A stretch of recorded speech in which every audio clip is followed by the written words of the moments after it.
Hey, everybody. It is Lia Riley here tonight. And we do not have with us Megan or Amy, which we could be sad about, but we're not going to be because you know what? We have a really fun special guest tonight. And who we have with us is On, who is a listener to the podcast, a cool person in their own right, and somebody who I got to spend a couple of different adventures with while I was in Korea. And the topic of tonight's conversation is going to be trips in Korea, I guess. So it felt like a fun way. I didn't want to talk by myself about it. And we had different experiences and kind of did some different things and then had some nice overlap. And so I thought this would be kind of a fun, more balanced conversation. So welcome to the podcast, On. Thank you. I'm so happy to be here. I'm excited. So, because you're new as a guest here, I thought we would just start with like a quick little icebreaker to settle in because it can feel daunting to come onto a podcast and know that, all these people are going to be at home listening to you at some point. And then also, I think it just helps ground listeners into, people have a sense of, if you listen to us a bit, you get kind of a sense of things that I'm into, or when Megan and Amy are here, things that we're into. So this just kind of will be like a very, very quick, like 30,000-foot overview of like some of your general tastes and hobbies. We're going to start really easy and then we'll make it a little bit trickier, but it's very easy. Great. Okay, so how about a little this or that? Do you like tea or coffee? I like Red Bull. Amazing. With or without vodka? Um, in the morning without if I'm trying to like stay awake, Hmm. my exhaustion is the kind of exhaustion that like no coffee or tea will touch. I do like shots of Red Bull. I can't drink like a whole can in the morning. I sort of like nurse it throughout the day. Okay. Um, but when I'm in Korea, I had an iced Americano every day, multiple times a day. And that did the trick or just was like a nice No. refresher? It made me feel like I was in Seoul. I don't know. It's like the thing to do. It And is. in the moment it feels hydrating, but actually it is very dehydrating. So actually when I was in Seoul, what I drank a lot to stay hydrated was watermelon juice. Oh, It's like okay. there. And it actually is like I think it's better than Gatorade. I had that too, and I will say it hits. It's good. I like barley water as well. I will say the taste to it isn't something I didn't mind it. I wasn't like, oh my God, this is like the most delicious thing I've ever had, but it felt like I was doing something healthy for myself. I actually think it is healthy. I Yeah, do think it's healthy. it I love felt that barley water healthy. too. Yeah. Okay, and I like the Red Bull. That was a good surprise twist. I did not expect that. I don't know who I pegged to be your average Red Bull drinker, but I would not have said you, so I like to be surprised. Great. Okay. So, how about spicy or mild? Okay, not to be like super Gemini rising about this, but I feel like it really depends what you're eating. And Okay. I tend to like spice as like a condiment. I don't like the competitive Mm. spicy food eating. I don't want my food to be painful, but I'm Korean. I Mhm. do like spicy food. Okay, but you want to be able to kind of control where that's going to enter in. Yes, and it's highly food specific, context specific. Like, what am I eating? Okay. No, I can mess with that. I was thinking today how I enjoy food. Basically, I have like a sensory thing with food, and so I do prefer spicy, but without brains behind it. I just like food that like eats me basically. I don't want to be the one eating the food. I want the food to whatever the food is, like I just enjoy things that I was thinking about it because I was like, I don't like candy. Sorry. A problem that On and I have when we hang out is that we talk a lot. And so I'm going to be very careful because we have nobody here to filter us. So I'm going to keep this very short. But I had a dinner of champions before meeting you. And I'm running a summer conference right now for my job and somehow ended up having like a bag of sugary candy with me. And I would say that normally I'd be like, I'm not a sweets eater. Definitely don't eat like chocolate. Like none of that stuff is like, I don't hate it. It's just nothing I like ever crave or think about. But I was like, when it comes to candy in general, I only like it if it's like really painful. Like I want to have like the super warhead, like, like, so I was like rooting around looking to be like, what am I going to eat for dinner other than this bag of candy, basically? And I'm only wanting to eat something that's like highly painful to eat or is like, really sour. And then I was like, oh, this is like an ethos for my food. Like I really like super salty black licorice. I really like spicy. So I like it when like the food is like intense and is just kind of like something that's overwhelming, which I think is just a sensory issue. Yeah, that's so fascinating to me. And I feel like, I mean, part of our issue in terms of like turning a 3 minute conversation into a 3 hour conversation is the fact that I feel like you've mentioned your ADHD. I'm ADHD and I also have sensory issues, but my sensory issues are like so different from yours. I feel like you want that intensity and I'm like, I have like a very sensitive palate, Mm. So it's like the minute anything's like too salty, too sweet, too spicy, I'm out. You have a refined palate. Sure, let's call Mine's it mine's calloused and griddled. So, okay, how about introvert or extrovert? 1,000% extrovert. Which dovetails nicely into your MBTI, I am an ENFP. just like me and just like Megan. Oh my gosh, that's right. That's right. We're the campaigners. We're the campaigners, the ENFPs. And I don't Yes. meet enough ENFPs. Do you know who else is an EFP? Kim Namjoon from BTS. Wait, what was that? Kim Namjoon is. He is, according to every time he's taken it on like any public, content. I mean, that actually makes sense too. That makes sense too. Like, but I always read him somehow as like an introvert. Well, ENFPs are the most introverted of the extroverts. I did not know that. There you go. We could do a whole separate MBTI podcast at some point. We could. I would love that. The ENFPs of the Hallyu world. Yeah, because I can go once I go. We're going to talk about this later when it comes to trips. Once I go, like once my flip is switched. Once my switch is flipped, I can go forever in a public Girl, setting. girl, I know. I witnessed. But I can also sit in my room for 3,000 years and never leave my bed and just be like, leave me rot. I'm going to write for 2 weeks and never talk to anyone. So it's really a very, like, I can easily be alone, but then I can go all day. And that's definitely powers. Like, I can be alone. My battery's not being charged, if that makes sense. I think we're very similar actually in that way. I do derive a lot of energy from friends and like with from people, but I definitely sometimes just need to like I can't even have like music.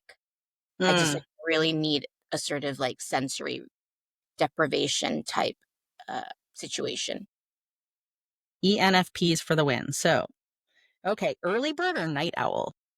Oh, 1,000% night owl. I think the worst part of the day, the hardest part of the day for me is waking up. Me too. Okay. So now we're getting a little bit more like less this or that and a couple more where you're gonna have to work for it a little harder, but not really. These are still easy.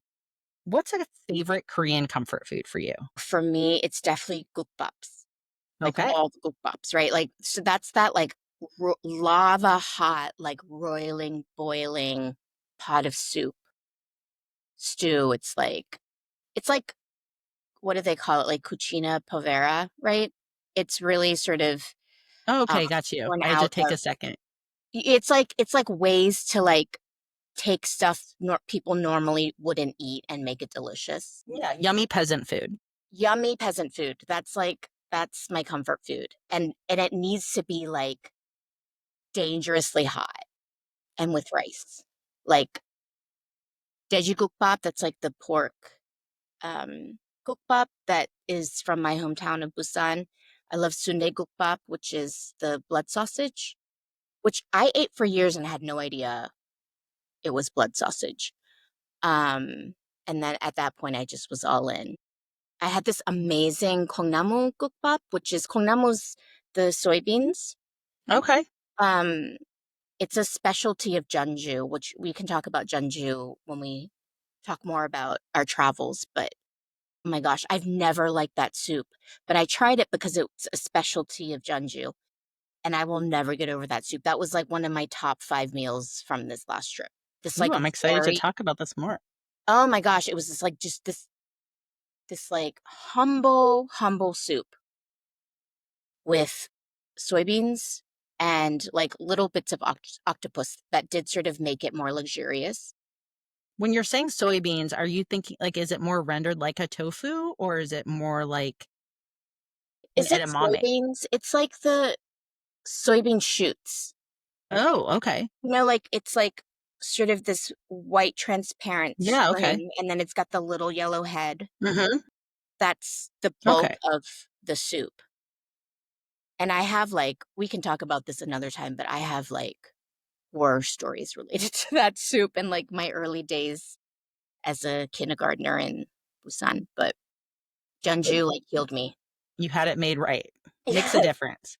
I had that with cabbage rolls, actually. Growing up, I thought cabbage rolls were the nastiest thing to exist, and Brussels sprouts, until I had them prepared correctly. Especially Brussels sprouts are a big change because living here, I'm in like a place where Brussels sprouts, like a lot of the agriculture around here is Brussels sprouts. And you're like, oh, this is how you're meant to eat Brussels sprouts. You're not meant to boil them until they have like no more personality. Yeah. Yeah. So Preparation is key. it is. And I'm a terrible cook, but I do love to eat. Okay. So how about a go-to karaoke song? Okay. So I have like no range. It's quite bad. So my go-tos are, this is a little bit embarrassing, but you know that song I'm Too Sexy? So that's one. You have to have like no range. And then I don't even think you really sing. You just sort of like Yeah, you kind of talk intonate. talk through it. And it's just fun. Like people just get a kick out of it. And then Satisfaction, Oh, which also you don't need a lot of range. And I've been told I still perform it very terribly, but but I love that song at a karaoke. What are yours? I'm curious. so I would say my classic is Baby's Got Back. Yes. I have the because I don't have big range either, but that's a crowd play. Like people just hear that beginning of like, oh my God, Becky. And people are like, yes. So I mean, I'm gonna get some happiness just from that. So I would say that. I learned in a humbling way. I mean, I know this already from just my own life. Um, Singing BTS, I'm not competent at in a good way, but I did get humbled in Itaewon at a karaoke bar, realizing just how bad I am. You're braver than me. Like that's actually terrifying to think I mean, about. I was with Europeans, but like, yeah, Westerners. And so I wasn't like, I was in an area, I was in a safe place. But what I realized was the walls were thinner than I expected. And so, I mean, I wasn't in a fancy place. It was like a coin operated place. So, like, yeah, there were definitely going to be people around, but it was also like 3:30 in the morning. And I don't think a lot good is happening in those places at that time. So we'll see. I mean, nobody came and knocked on the door and asked it to stop, but Yeah, right. they could Right. have. All right, last one. My screen just darkened on me, so we're gonna just wait in anticipation while I pull it back up. Oh, oh wow! My last one is actually like now we're gonna go deep. I was like, tell me your favorite food and what you're gonna sing. Now we're gonna go to okay. So we kind of like laid the groundwork that like you yourself are Korean. How does experiencing Korea as an adult differ from childhood memories or stories that you carry? Sorry, I don't know. I wrote this late at night, so You know, I think it kind of boils down to curiosity. Like, I feel like because I grew up diasporic, like I was born in Busan and then my family immigrated to the US when I was 5. And this was like I say it was like the first or like the last era of Asian hate. Like when people like really hated Japanese people because of what was happening to the American automobile industry.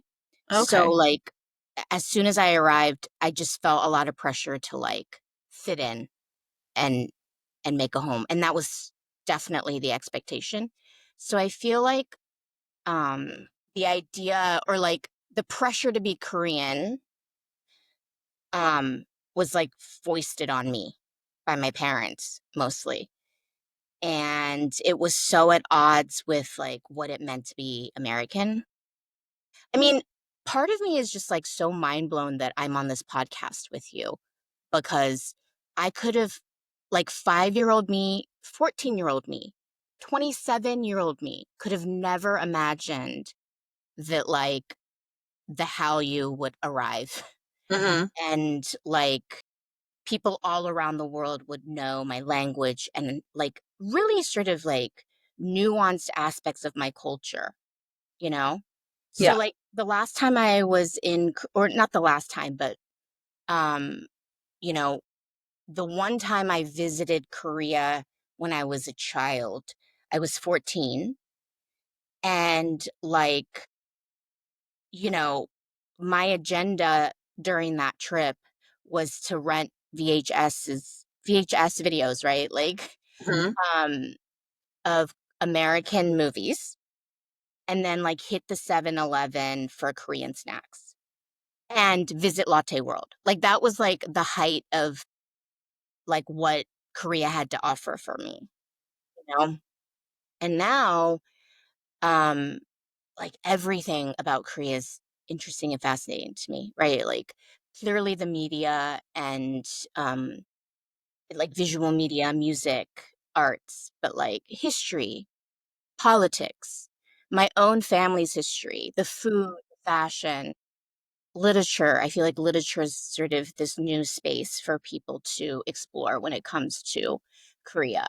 Um, yeah, language, like I've just got this new, renewed interest in my first language. So I feel like that's the main difference is like I'm curious about that part of me and my history and my upbringing. Yeah, that makes sense. We've had a few other folks on the podcast who've come from kind of like a diaspora background, and I one thing I've noticed too sometimes, and I'm curious if you feel like this ever is, and I don't mean this in a negative way. Like to me, it makes sense, like when they articulate it, is like because we're kind of on the same age. We're like the cusp of like kind of like we're sitting right at the cusp of Gen X and millennia. We've talked about this before too. But for folks who are just a little bit older and kind of like again, like when you were saying we were like you felt like you kind of came in the last wave of like an Asian hate vibe that would have been happening. Like so people who came before that too. And sometimes feeling kind of like almost jealous now, like having like some feeling happiness and like some excitement and some pride, but it's also mixed up with some other emotions too that like they're like what they were kind of like maligned for as younger people now is really cool. And that hitting in a complicated way.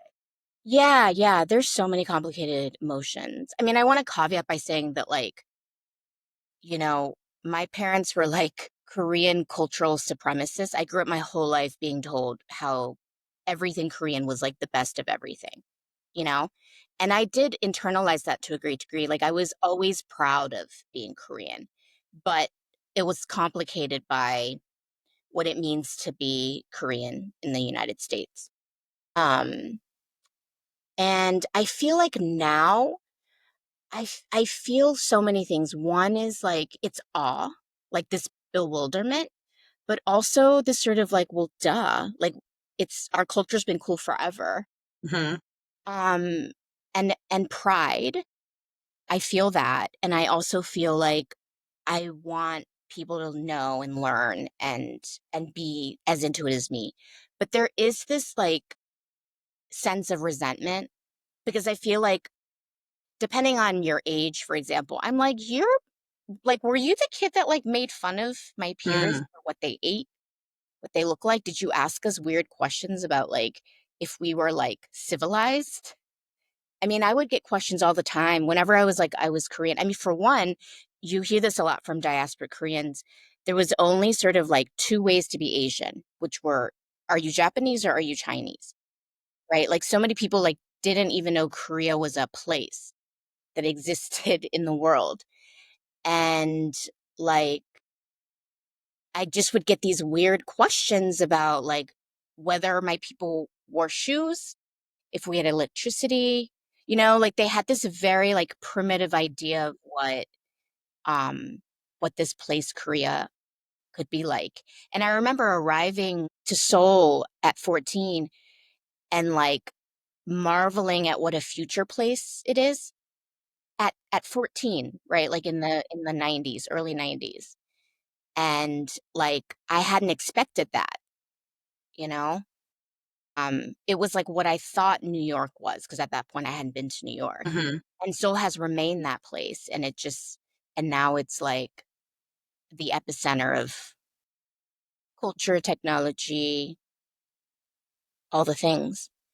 But yeah, I do feel some resentment and a kind of protectiveness too, as more and more people like travel to Korea, take an interest in it, have thoughts and feelings about it that aren't always informed.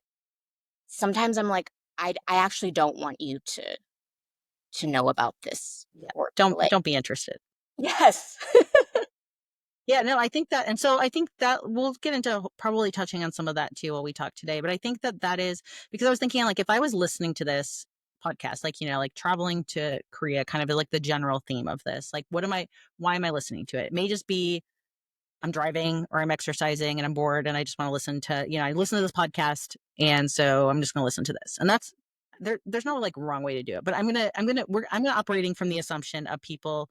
The way when I was thinking about how to talk about this today is like, if I was coming and what are the things I want to care about? And also realizing that like still trying to work on having some cultural humility and racial humility of being like, okay, so that's me. Like, and then also, so thinking about it, like, so you could be coming at it from like, a white lens of me coming and like somebody else being like, if I'd like to come visit, I've engaged with content, I'm interested, in varying ways, I'm informed, I'm also going to not be. But then also, I think like I'm really appreciative that you're coming on as well to kind of, we both went to have a vacation and we both went with like very different intentions. And we're going to talk, I keep saying we're going to talk about it more, but we are going to get into more of like, and so yeah, it is like we're still going to like have some respite and relaxation because at the end of the day we both still are living in this country and this country is going through what we all know to be a bad, we're in the bad times, Yes. and so we're due to have some fun and we're due to have like some escapism, but then also yeah, we're not going to do, and sometimes I do see that especially um from white creators of like the sense of like we've now over romanticized it to the point of like this is getting we it's problematic to be like, is there shoes and electricity? And it's problematic to think that like it's a perfect It's like utopia. this yeah, it's like this promised land. Yeah, I mean, I get accused by my children all the time about over romanticizing Korea, you know, all Hmm. the time. And so like there's that too. And I try to be self-aware, right? Like, am I being nuanced or am I just being like a Korean apologist for like all the shitty things that happen in Korea too? Because it's like any other place, right? Like But I'm going to shitty things reduce it happen down in and Korea say here, too. on the basis level, though, I came home, I looked at my toilet and I was like, fuck it. Like, this sucks. Like, I do not need to live like this. Like, I had a toilet, like, it, we're like, that toilet was 50 years out. Like, just the rank and file toilets I was using, were like 50 years in the future of what we had. Like, I honestly felt embarrassment. Like, it made me think how next month I'm going to have two Japanese exchange students in my home for about 10 days. And I was like, what? Like, and I'm stressed with the toilet because I'm like, I am so sorry that we use the toilet like absolute animals. Like, this is disgusting what we do. Well, you could buy one of those like what do you even call them? Where it's not like Nozzle spray. And I even felt like that was, I was still embarrassed for myself. I felt like, because my husband's like, we're not getting a new toilet. And I was like, okay, like, we will, but like, I understand if we're not getting it like tomorrow. So I yeah, went and right. got like a bidet attachment. I'm just gonna say it. Like I knew this from last time, and I've known it from any time I've encountered a bidet. And Koreans are certain. There's many countries that use a bidet. We just don't, and we're disgusting. And I'm sorry, that's a hill I'm gonna stand on. That like this is part of like where if there's one thing you can take away from anything I personally say tonight, take a lot from what An says. What I have to personally say is just know we should not use toilets the way we do. It's gross. Paper's gross. The whole thing is gross. Like we could be so much cleaner and so much. And I mean, my life would be better if I had better toilets. It's actually really wild that we just have been living our whole lives thinking like paper was adequate. Yeah, my kids have to hear about. I talk about this. This is a topic I bring up like a couple of times a week. I'll be like, "Isn't it disgusting that you just went and pooped and just wiped paper on your ass and called it good?" Like, That's disgusting. We are disgusting. Anyway, I don't want to off this podcast. I don't want to think about it anymore. Sorry. Maybe this part gets edited out. No, we're not gonna, yeah, James gonna be there like, no. Okay, so before we get into the travel component of the conversation, you had asked for some time to unpack some thoughts. And I wanted to give you the floor for this because you know what? There's very few things I can give people in this world who can give you time on this podcast to talk about some things you want to talk about. So you wanted to talk about K-pop demon hunters, and I have no idea what you want to say. And so I just am giving you the floor to go for it. Yeah. I mean, I'm going to keep it short and sweet only because I haven't fully listened to the pod that you just dropped on it. And I like didn't want repeat because that's boring. Yeah, I think it's the movie of the summer. I think it's culture shifting. I think like the iconography in that, the symbols in every like scene, so meaningful, extraordinary. I'm really proud because people keep talking about like it's a Korean film. It's not. It's a Mhm. Korean American film. And I find that really interesting especially because it seems like it's resonated with like the locals back in Korea too, like back in the homeland. People are loving it. And that makes me really proud. And I love how like they told like a gyopo story. I don't know if you know the term gyopo. Gyopo Yeah. is like But why don't diasporic. you share it for the podcast? Yeah, so gyopo is people use it as Asian American or Korean American, sorry. But it's any diasporic Korean, whether you live in Germany or you call, Bolivia home, wherever, you're gyopo. Um, and I want to say it was like kind of used in a derogatory way for a long time, but there's some reclamation. Like I refer to myself that way. Don't quote me on the derogatory part, but anyway, it's just cool to see like Korean Americans telling the story and like, really sort of entering the space because we haven't been there, I would say. Like, I don't know. It's a cool exchange for me. I like that part of it. Um, I also love the way that it's being talked about, like in culture writ large in relation to sinners. Mhm. I hear a lot of that discourse, which I think is so cool. Like just how like two of the top films this year were made by, you know, Black makers and now Asian makers. Um, and it's like everything Crazy Rich Asians tried to be for me, but wasn't. Mm. Not to Oh, shade Crazy Rich Asians, because I think that was a really important cultural moment. Um, but like this feels like it was really my story. I like ugly cried multiple times through it. And and then I proceeded to cry like all over town when I got home. Um, Driving around doing errands, like just to every song. Yeah, so I love it, and I'm halfway through your podcast episode, and I'm looking forward to listening to the rest. And I totally agree with you. I got to the part where you were talking about like why it's resonating so much, and I completely agree. Like we're we're in hell, mhm. in hell, and like this film is pure joy without being meaningless or it's like it's a very meaningful film. Has a lot to say. Who would you pick as like your Huntrix alter ego? We have Rumi, we have Mira, and then we have Zoe. I very much identify with Rumi. Okay. Yeah. I mean, I think her story is the Gyopul story, right? Being between these two cultures, having to choose, having to hide a lot, huge parts of her identity and the way that that like can really eat at you. Hmm. Um, there's that line in the song. Oh my God, there's that scene with the main Saja boy. It's the song is free, Yep. where Is they're this the like, fly around together? are they flying around together? they're walking. Yeah, yeah, there's a flying scene. But at first they're walking. That is one of the most romantic scenes I have ever seen. Then she has that line where she's like parts of myself or like truths of myself that can become dangerous. That's not the Mhm. exact line, but that's sort of the sentiment. Holy shit, that resonated with me, right? Like the way that like the parts of ourselves that we are taught to be ashamed of, and like the way that that then becomes why we hurt other people, why we hurt ourselves. Um, I don't know, roomy for me. And then so Jeonju is the love interest. Did you vibe on Jeonju?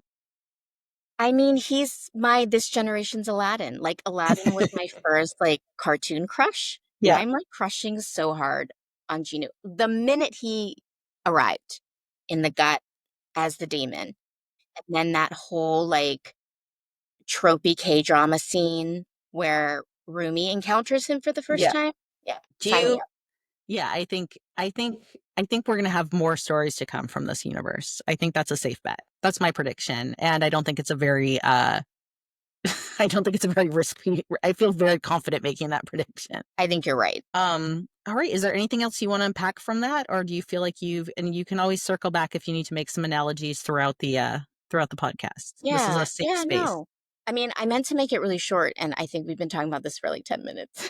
You're good. I think, people have a lot to say, and I'm really happy that you were able to have something. Okay. Well, we're going to get more into just kind of like the meat and potatoes of the trip. And I thought we would just start because it honestly was kind of hard. Because once I started to be like, okay, so I started to do this last night. I left my homework till late. I was like, okay, I've got to think of questions. I have to share them with you. And it honestly was more, I was like, oh, it won't be hard at all. And then I was like, it actually is kind of hard because I was like, what do we talk about that feels specific yet universal? And so yeah, bear with me, but it was much more challenging than I expected. I kind of psyched myself out with it.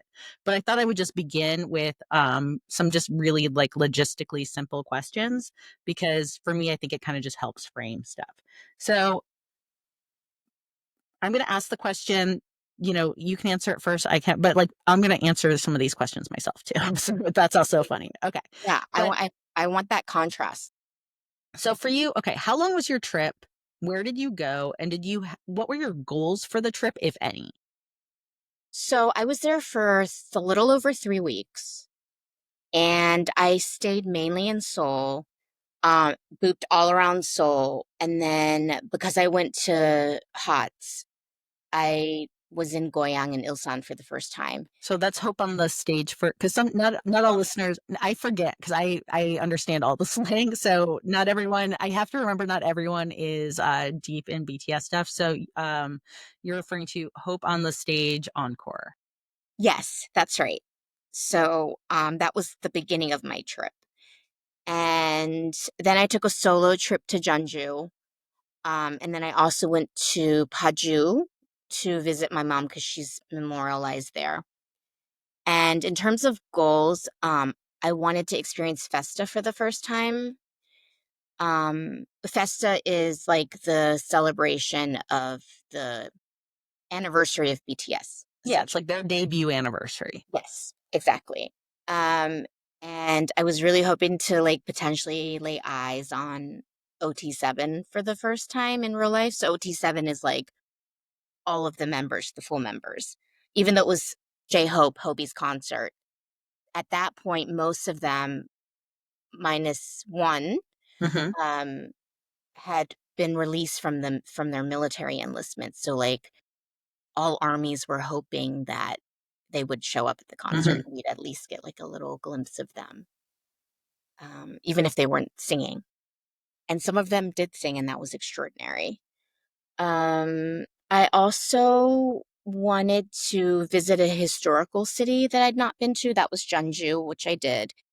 And I wanted to spend time with my family and um, all the kids on our side wrote letters to my mom.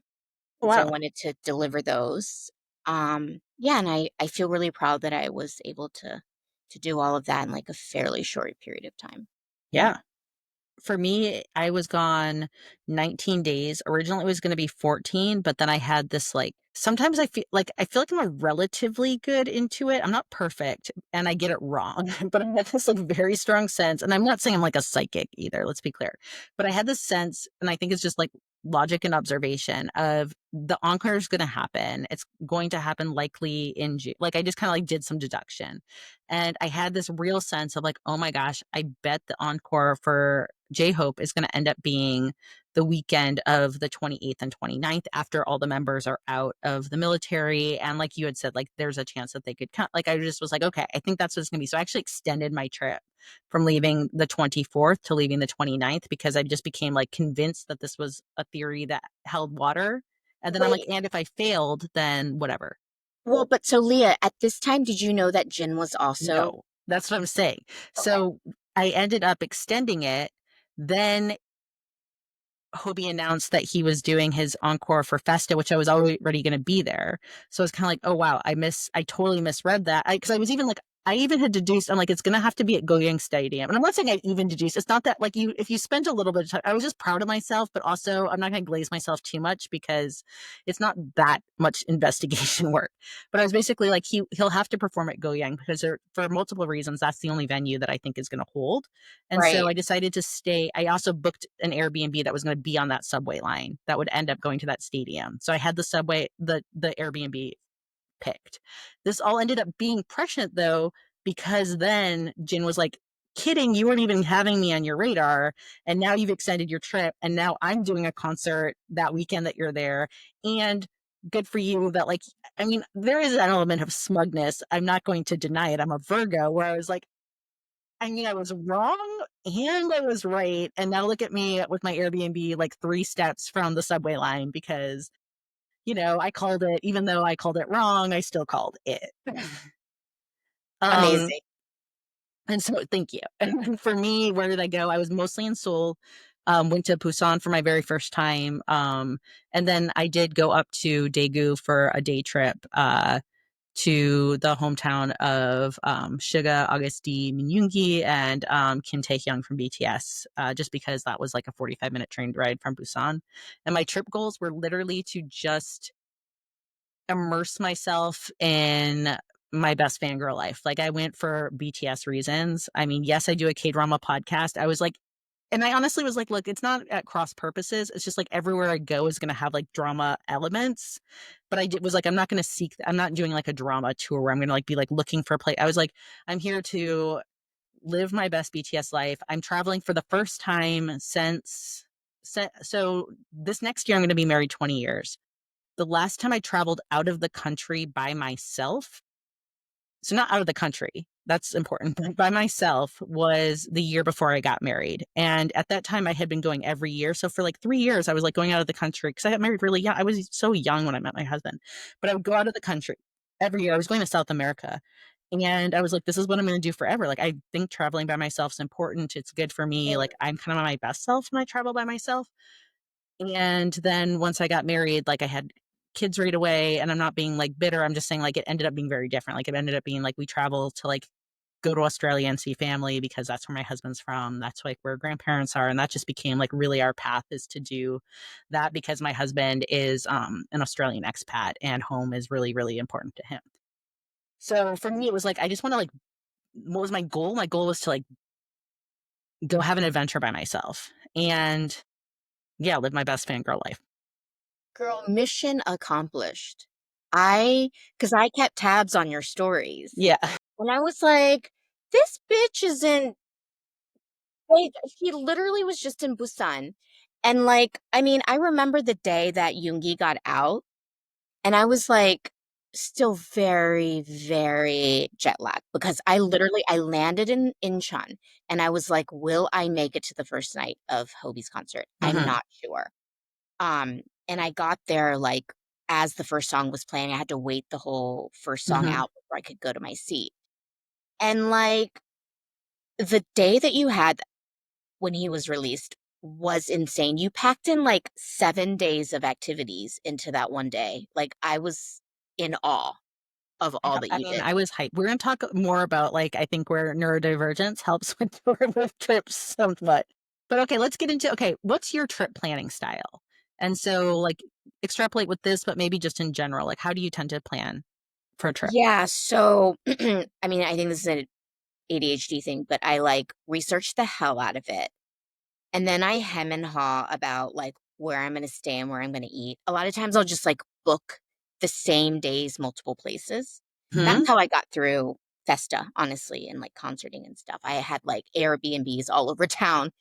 Um, and then I arrive and then I just throw the whole itinerary to the wind because then I'm just like on the adventure. Like I like things planned out and then I arrive and I usually sort of abandon it.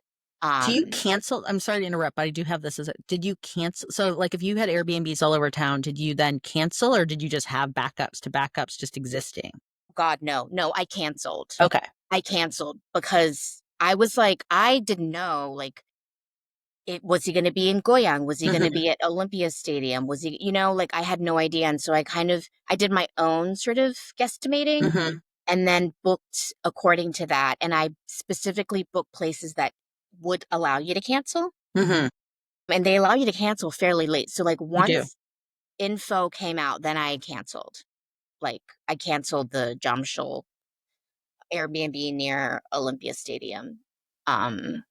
So yeah. For me, this was an interesting trip because my normal style is way more seat of my pants.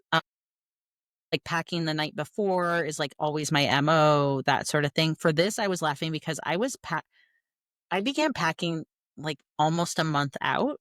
And then I would just like go through like every weekend I started to have a ritual where then I would unpack everything, lay everything out, and then be like, now remove like three things. But for me, I think I was just so excited to go that I was like just trying to like edge myself. And so I did it as like part of my excitement to be going. I was just so hyped that I was like, I don't want to just wait till the end and like put stuff in my bag. I'm like, this is like this, like, I'm like seducing myself with the fact this is coming. So, like, yeah, I had these like ritualistic things I began doing of like packing up everything, unpacking it, taking one thing out, taking one like, you know, body care item out. Like I got kind of ridiculous with it, but it was fun. And so I was like, as long as I'm having fun and I'm not hurting anyone, it doesn't matter. I'm just gonna keep packing and unpacking. But I was very packed and like thinking about that.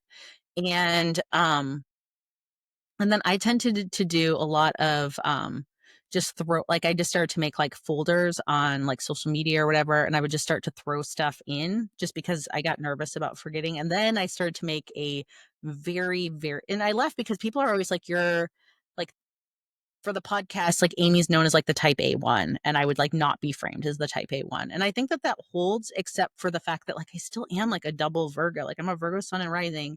So I had a spreadsheet that I made that I even had down to the times. Like at 8 o'clock, I will be having breakfast. At 9 o'clock, I will be going. And so I made these plans, but it was like to entertain myself basically.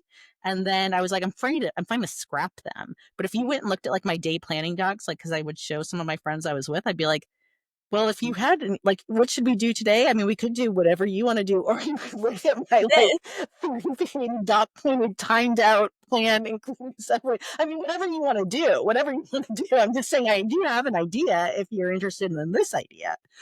And so I think it's like for me, yeah, I guess I'm type B, but I love a plan. I love plans. And like when you were just saying you had like the backup to backup, that's what I felt like my like itineraries became, were like these like ways to just because I also wanted to be thinking about how to move around the city. Like for me, I was just really excited. So I wanted to be thinking like I looked at subway maps at night and I was like highly entertained. I'm like, I love looking at the subway maps.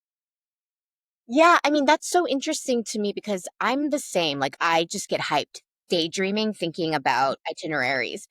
And then I don't know, I get delulu, like thinking I'm going to do it. And then I arrive and I'm very fly by the seat. I'm Sagittarius moon, Gemini rising, Libra sun. So, like, I have no earth placements whatsoever. It's all air and fire. But it's interesting what you're saying because I feel like part of that is an ADHD tool coping mechanism that we've come up with where you're like playing through scenarios, Mhm.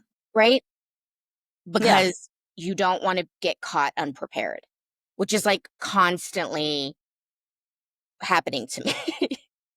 Yeah. And I feel like Yeah, and we've talked about like so on the podcast. One thing we've talked about before is like so in romance, there's always like this idea of like what kind of hero there is, and like the hero being like an alpha can be like a romantic archetype of like the alpha hero. And I think it was Megan who found like an analogy at one point that like in romance there's like this also like the misguided sense of like the alpha like so basically you're just like in charge. It's my way or the highway. Like I'm gonna like take you back to the house and rabbit you. Look, by all means, no kink shaming. There's a place for those kind of things. But like the true alpha, and I think, yeah, I don't know where Megan unearthed this definition, but it has stuck with me is like you're the alpha if like you're going to have the fanny pack with like the snacks in it. Like you're the leader, basically. And I'm not going to say that I'm always going to have a fanny pack with the snacks in it. I did have two first aid kits. I carried the, like, I started to just realize things about myself where I was like, oh, like, these were things that made me feel like, yeah, I don't know, like if it was like a control issue, but like because it's like, yes, it is, but I also like can be very fine without control. But maybe it's because I have this Dumbo feather of like, yeah, I would have like like I had two first aid kits with me. And there was like the first aid kit for like if you just had like a minor inconvenience, like you like bumped your toe. And then I had like a first aid kit if like shit started to hit the fan and I had like more serious medication. Like, and I would be really excited. Like people would be like, I don't really need a band-aid. I'm like, oh no, you'd make me so happy if I could like, grab out my first aid kit right now and like get to like show you what's in my first aid kit. And so I had things like that that I realized kind of about myself in terms of like I don't think I'm always the leader, and I think I can get burned out on being the leader. But I think that I can also feel like a predictive sense of like, there may be a void of leadership. And if so, I will probably feel compelled to step into it. So I better be ready in some way, if that Mm, makes sense. yeah, totally makes sense. And I feel like you did play that role because we'd like message throughout our trip and you'd be like, I'm here with these baby armies. We're in Itaewon. This is Those going baby on. armies. What we had to do. You and Tanya a little bit. Felt like I was corrupting when I hung out with the baby armies. I was like, I'm gonna get you guys like they're like, oh, like we're when it's 3 in the morning. I'm like, yeah, and let's get soju and drink on those steps that smell like pee. That'll be fun. Let's do that. But yeah, no, I do. I think that there was just senses of yeah, I think I can be a follower, but if I feel and I think that's also like opposition like defiant. Like I'm like if I don't feel like the leadership is of my need, I'm gonna step in and fill that in a way that feels good to me. So, okay, how about can you these are just like kind of like anything that you've thought of that were like a quiet special moment that just kind of sticks in your memory from the trip. Just like it could be one, it could be a couple of just what's something that happened or a moment that you find yourself just kind of like it kind of like pops up for you from time to time. And it wasn't like going to J Hope and having like OT7, just like a quiet moment. sure. I mean, one was definitely the hanok stay I had in Jeonju. I stayed in this hanok and like it the owner was this really friendly, kindly ajumma. And the way that she just like mothered me and doted on me and like took care of me and paid me compliments about my Korean, which I love. I just, oh my gosh, I just felt so taken care of and special, It felt like coming home. Um, I really adored those 2 days, and the Hanok stay was just extraordinary. I recommend going to Jeonju to anyone that wants to move outside of Seoul. And then my other special moment too was very similar. I went to this sotbap place in Seoul Forest. So sotbap is like the dish where it comes with it's like rice and then it's like topped with something. It can be salmon or beef. Um anyway, I'm not explaining it very well, but it's like a really, really beautiful meal. And it came with all these banchans and uh the owner just started talking to me. I thought she just was like, like a, an employee because that's Mhm. how she moved about the restaurant. And we just like connected so deeply so quickly. And I love that interaction so much, and, like, I know I'll see her again. I actually went back again and took some of my, filmmaking friends when we met up. Um, but yeah, those I love those small moments and interactions. Hmm. with Koreans, because often when I go to Korea, I'm with other Americans Mhm. or it's my family. Like, I really yearn for I would love like, a little friend group in Korea. That would be so special to me. Um, so yeah. What about you? I have one similar. I'll do one simple one and then I'll do one that I unpack a bit. So one simple one was the last place I stayed in Seoul, which was, by the subway where I had like predicted the concert. Yes, I'm still glazing myself. But I stayed in this room that was kind of like the living it was like kind of like a little box, but I think it would have been kind of like functionally a living room, kind of a bedroom. There was a futon in it and it was two glass walls. And I would go in there at like, I went to bed really late. So it'd be like 2:30 in the morning, 3 in the morning, turn off the lights. And I could see like the shape of Namsan Tower. Like I had a direct view to Namsan Tower, which turns its lights off interestingly at like late at night, which I thought was Oh, fascinating. I didn't know that. And so no, it doesn't stay like brightly lit all night. And but it was just this, like, nice because it was just, like, me alone, and I kind of, like, the bed I slept on was really weird in that, like, the f I think I had something wrong, like, I think there was something wrong with it or I was setting it up wrong, but I just never cared enough to fix it, so it had, like, a bar going down the middle, and so I just slept on the one side of the bar that, like, I just, like, picked a side, so I slept on the window side, so I was really smushed, like, in a window, basically, but it was really cozy with a bar at my back, and I just, like, could see Nelson Tower at night, and it was just like this like, every night I went to bed being like, "Wow, I'm really here," for, like, the nights I stayed there, and it was just, like, this, like, quiet, really, like, nice feeling, and I would just, like, be by myself, and it was just, like, a nice way to, like, end the day and, like, go to sleep.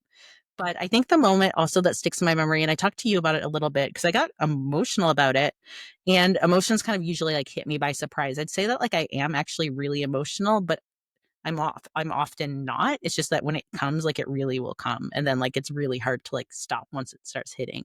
And so, for me, one of the things I ended up doing was, I decided to go do, like, a Korean bath experience and, like, do, like, the scrub and all that kinda stuff.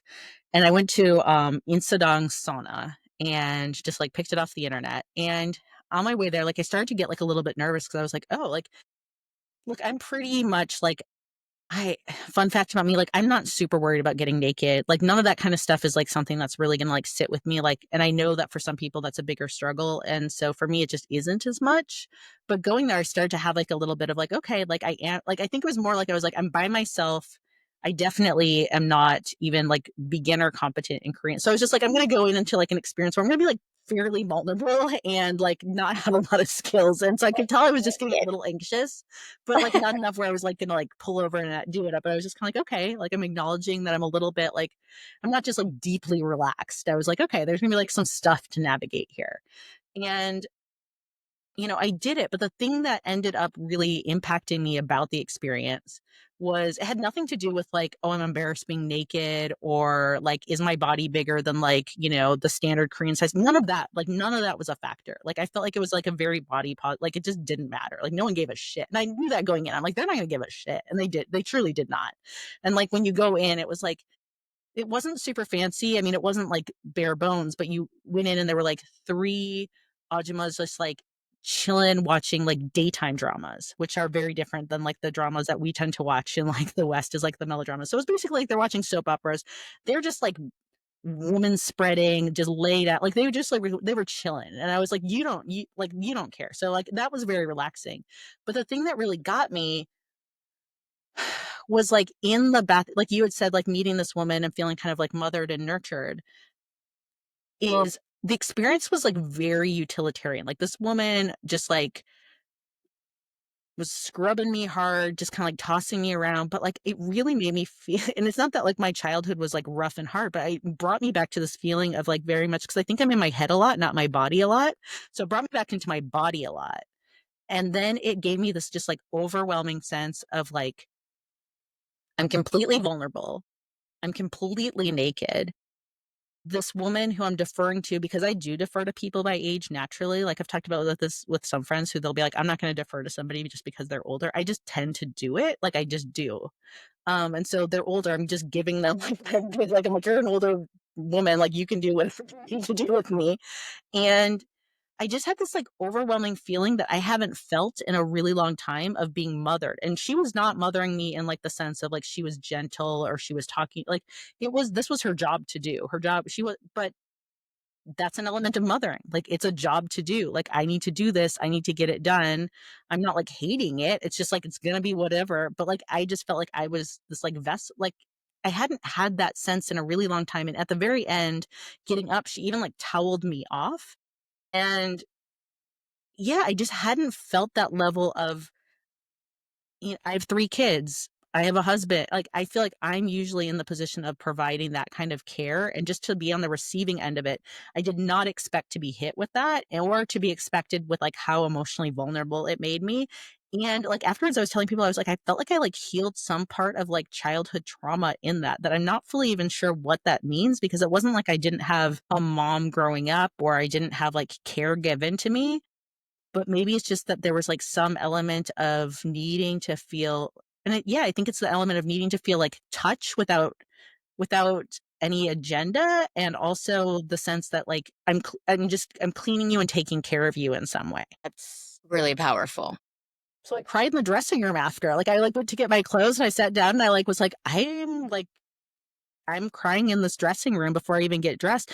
And it wasn't a big cathartic cry, it was, like, a quiet. Like, I wasn't just, like, drenched, I just had, like, these little tears, and I was just like, I feel really emotionally touched in a way I just did not expect to. I really didn't. I expected, if anything, to, like, get some good skin and have kind of a funny story about how I, like, got naked and, like, whatever, but it was like I was like, "No, this was, like, a beautiful, transformative experience." Not for this lady. This lady just went back and I'm so thankful to live her life, let me be clear. But Next. for me, it was a real moment. Yeah. Ugh, that's So, so yeah. special. And So, like, also, you you know what I find interesting about it too is like it's such a deeply Korean experience. You know what I mean? And I think it does freak like specifically like Westerners out, the idea of going and doing that. Because for people that don't know, I mean, you're literally like this woman in like a bra and underwear that is drenched. She's got this like sandpaper towel and she is literally scraping off that first layer of dirt on your skin that you didn't even realize you were just like carrying around. And it hurts. It's not.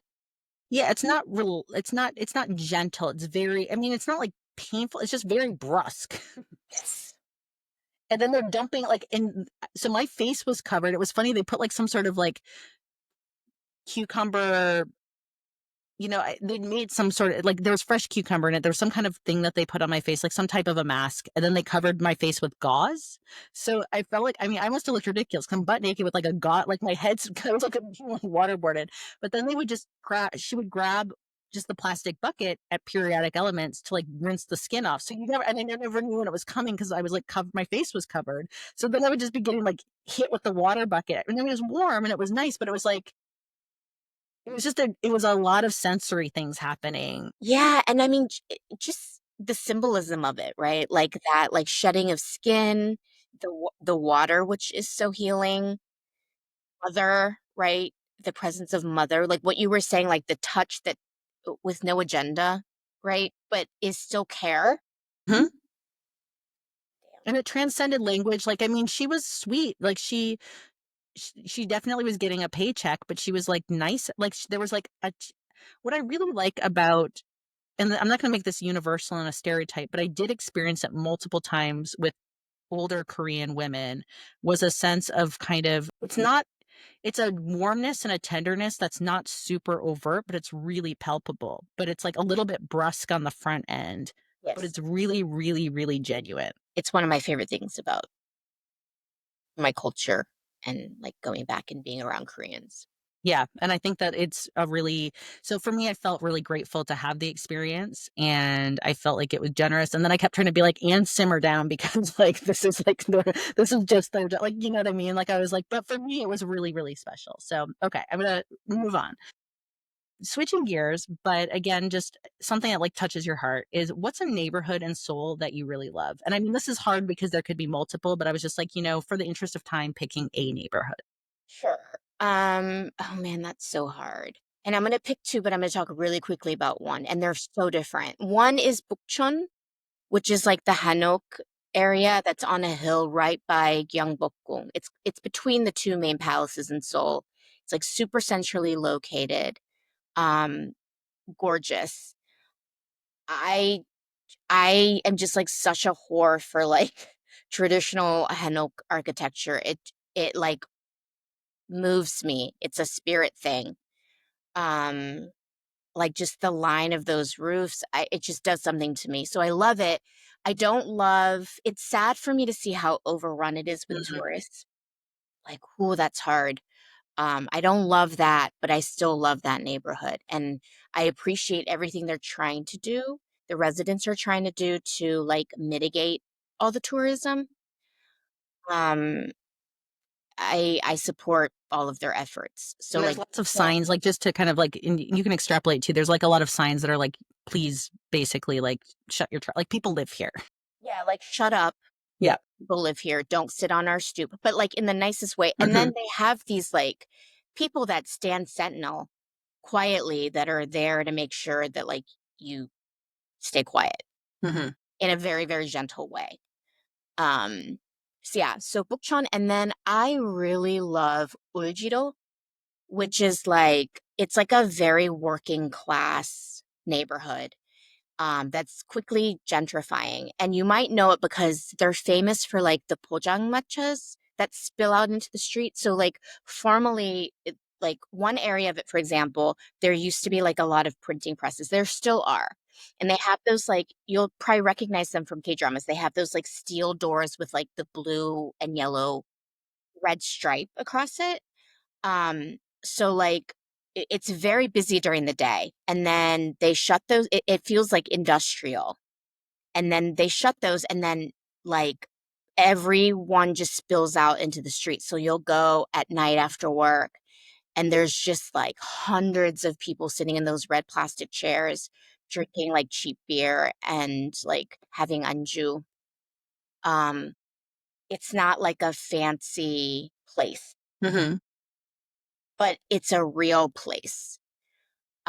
And one of my favorite things to do, like I stayed there a couple times, and my favorite thing was like waking up early, getting a coffee, and just like watching like the ajumas and the ajushi just go to work in the day. And like it reminded me of my parents and like Mhm. that generation, how hard they work, um, and how they built a nation, really. So I really love that neighborhood. They call it hip now, like it's a hot place. Um, But I really hope that it's like I love the aesthetic cafes and, like, the tier pop-ups, but, like, we don't need more of that, like, just go to Seongsu, which is fantastic. I went Uijido to stay Uijido, we'll see. Seoul's always changing. So, yeah, those are my favorite neighborhoods in Seoul. I did discover a new neighborhood this time. I thought I was staying in Hongdae, but it was actually Hapjeong. And my sorry, my aunt is a realtor, and she told me we had dinner there, and she told me that like it's a very like sought after part of Seoul, and it feels very like established and residential. But it's Seoul, so like every little street has some beautiful cafe tucked in or like a restaurant and there's a, GS25 like every 2 minutes. But it's the neighborhood that made me feel the most like I live there, and I really liked that experience. Um, you told me to go there, and I went there and I really liked it. So just affirming that, like, that was a real win. Like, I really enjoyed it, and I think, again, it did feel for me really just residential, but in the sense that, like, it's still the city, and so there's, there's shops and things to do and like, you just weren't walking up and down, and it was just, like, only residential, but it gave this it had a cozy feeling to it. Yes. Yes, it's so cozy, and it's like a 7-minute walk from, like, that main crazy thoroughfare in Hongdae, you know? Mm. Yeah.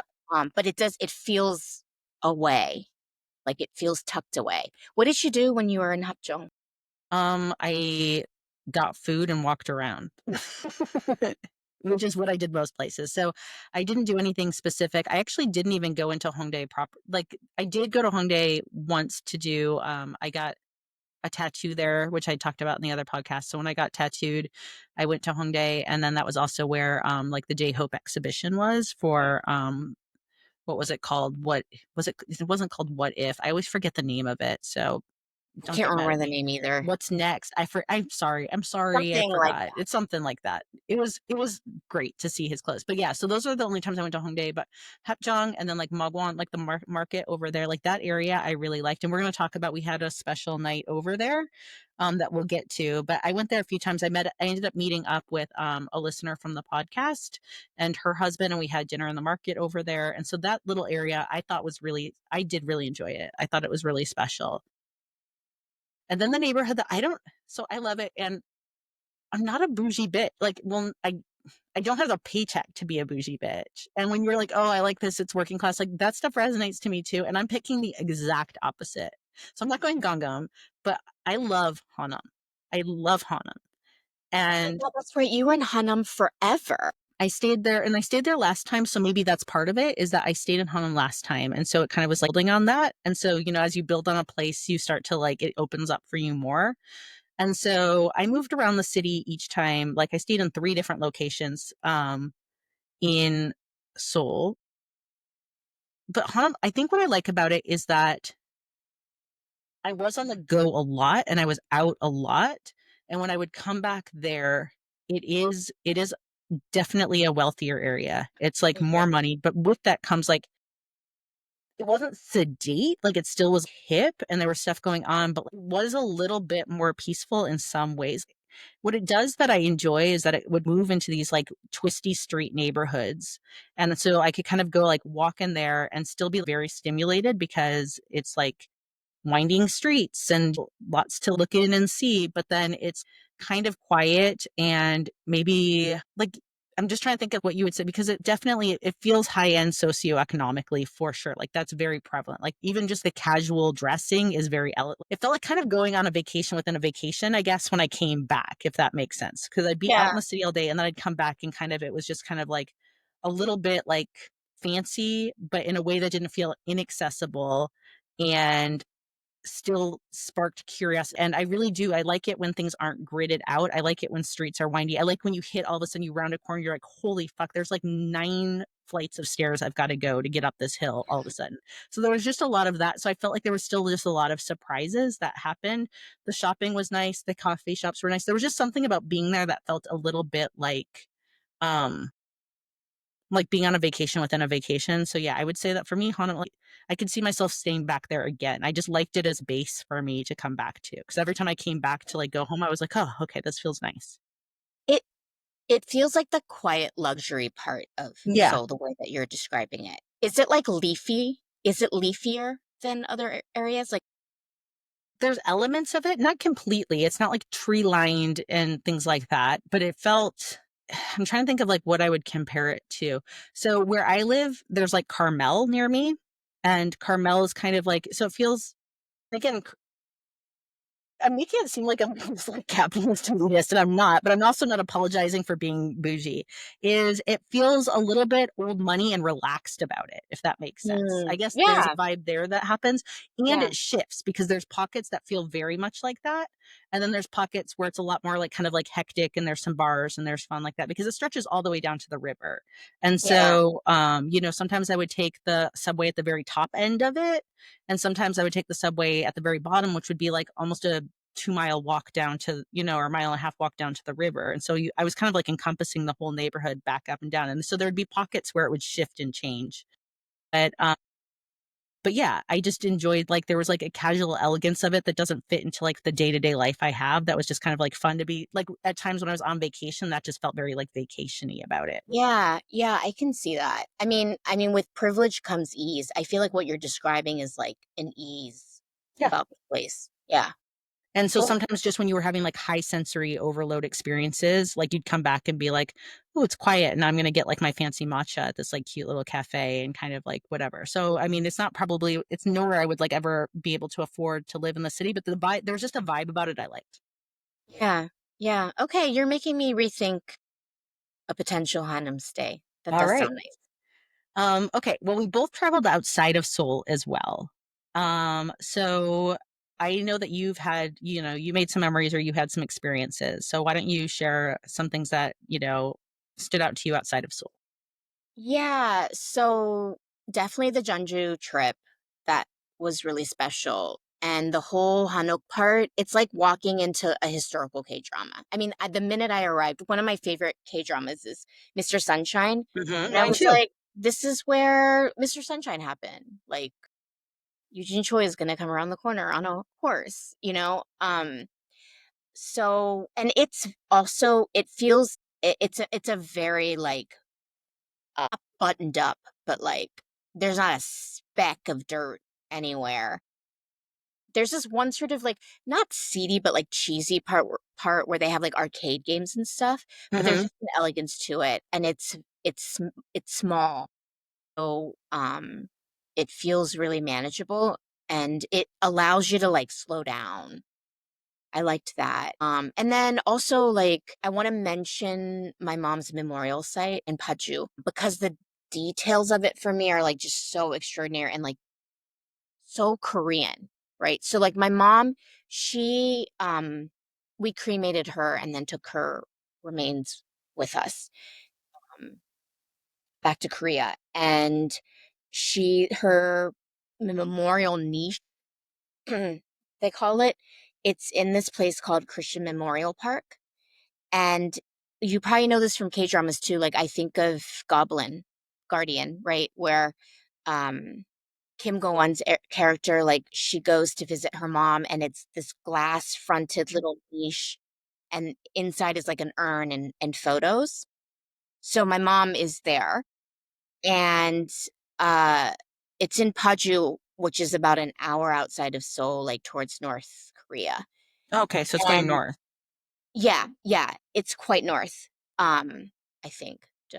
My Korean geography is not great, but I know it's very close to the North Korean border. I mean, Seoul's very close to the North Korean border. But anyway, first of all, you catch a free shuttle from the center of Seoul that takes you an hour to this memorial site. And then you arrive and it's like a whole complex. So they have like a traditional cemetery, they have the niches, and like for example, I wanted to put my kids' letters into my mom's niche. And so you go to the main office and they come with this tool to like pop out the glass front for you to put the letters in or like, do whatever it is you want in there, like change out the flowers, like put a little birthday message in there. There's a church, there's a cafe, a restaurant, a hotel. It's a whole complex. And I just have never seen anything like that. Like you go and you like spend the day with your family, like both your loved ones that have passed and your like living relatives, you know? And I just feel like that the way that they've chosen to memorialize their loved ones, it tells you so much about like Korean culture, how they care for one another, how they like remember their loved ones. Um, yeah, like the free shuttle, like I'm never gonna Yeah, get. that blows my. So when you got on, were there other people? Like, were there? You have to fight. Like, I had to, like, elbow it because the Ajumas were like, "Oh, who's this young thing? Like, I'm just gonna Mhm, cut in front of her." And finally, I had to be like, "No, I'm getting on the shuttle back. I have to, like, be somewhere in Seoul." mhm. And, like, "You're not gonna cut in front of me anymore," you know? So it's busy. It's popular. Oh, yeah, it is busy. Like, there's not a single seat on that bus that's Wow. free. And it runs every 2 hours all day long. Like, come on. That's incredible to me. Hmm. Me too. It's fascinating, and I can say from experience having, my immediate family, like my parents are still alive, but like grandparents passing, things like I've never been to my. I've been to one set of grandparents' graves repeatedly because of where it's located, but like the other set, like once they were buried, and they're both buried in the Midwest in Michigan, which is the state that I was born in. But I've never been. We buried them, and that was it. Like I've never been back. Mhm. Yeah. It's a really different thing. I mean, I know that we have, like, what do they call them? Like, not a mausoleum, a columbarium, like, where you keep your people's ashes, Mhm. right? But it's like it's very, like, stately and, solemn, It's and the it's usually interactivity that you said of, like, they'll just pop it out and people are just, like, interacting.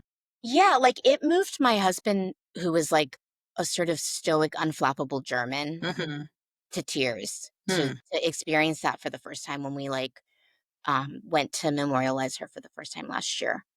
And, like, he literally was, like, moved to tears to, like because you get a sense of who these people were, these strangers, just by looking into their niche, you know? And, like, again, like, the care that goes into it is just really extraordinary. Well, thank you for sharing that too, because I know that's kind of like a vulnerable family thing as well, but I think I'm really thinking about this, like, busy shuttle going up there for a while because it just shows again, like you're saying, like, the commitment to, like, remembering because that's the other thing too, like, when we think about our own lives, like, what happens after we're gone? Who remembers us? Yeah. Hamilton did a whole there's a whole musical, Hamilton, on it.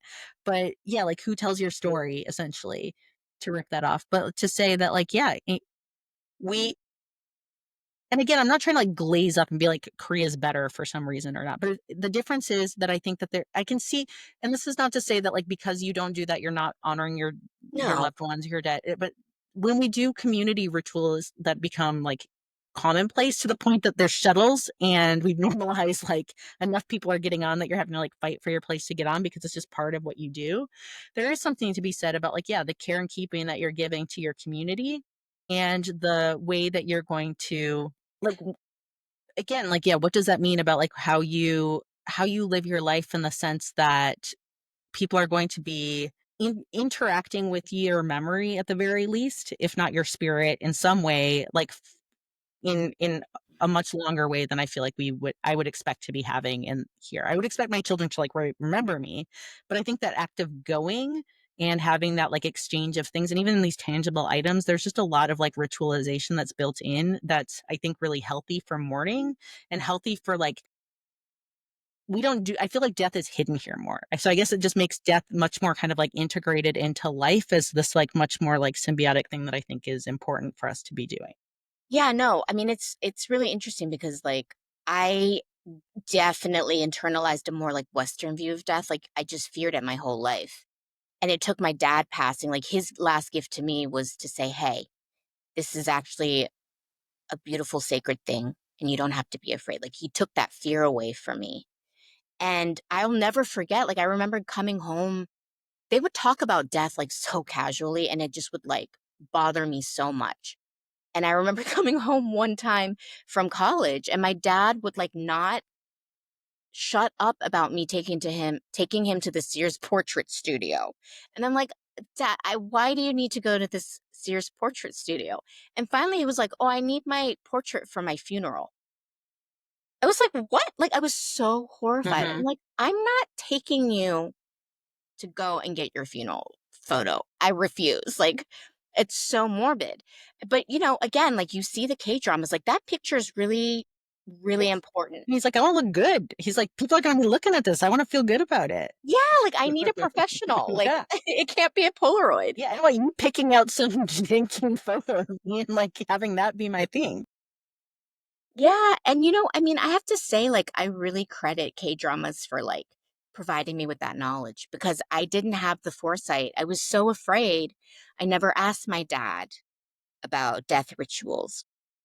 I learned all of it from watching K-dramas. And even those memorial niches, as far as I know, cremation is not historically part of how we bury the dead or like, you know, um, you know, I don't even know the term. Like, we don't typically cremate as far as I know. It's really a more recent occurrence because it's a small country and even our niche, like we lease it. We have a 10-year lease on it and then it turns over or you renew it, you know? So, What happens to the niches, like, once there's no one left or, like, people don't wanna continue the lease? Like, do because they must do something.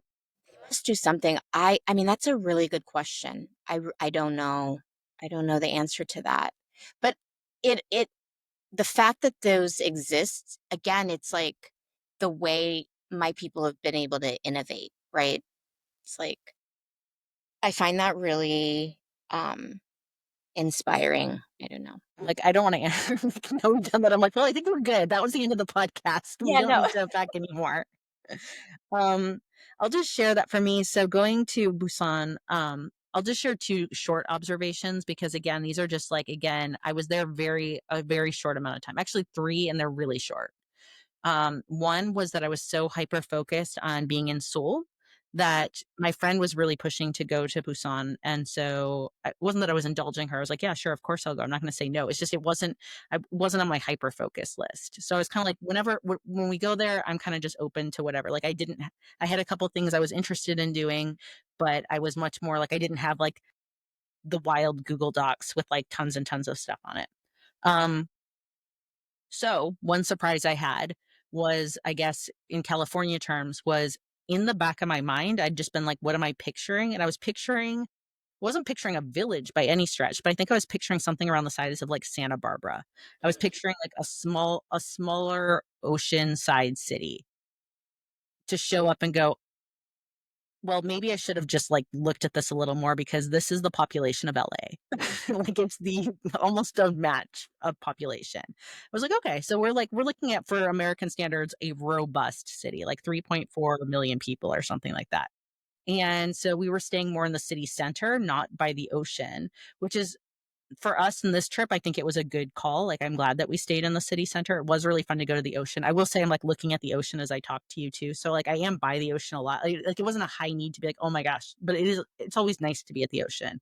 And when we went to, Hyundai, for example, like, when we went to Hyundai, we got off at the subway stop, and a really fun thing that happens at the subway there is that seagulls start playing when you get out, like, that's, like, the noise that it plays as it, like, opens up at that subway station, and that was really fun, was, like, you got out and all of a sudden there were just, like, all these, like, seagull sounds, and it was only at that station when you got out, like, the doors opened and all of a sudden it was just like and I was like, "Oh," and then, like, it happened, like, each time I, like, went through that subway station.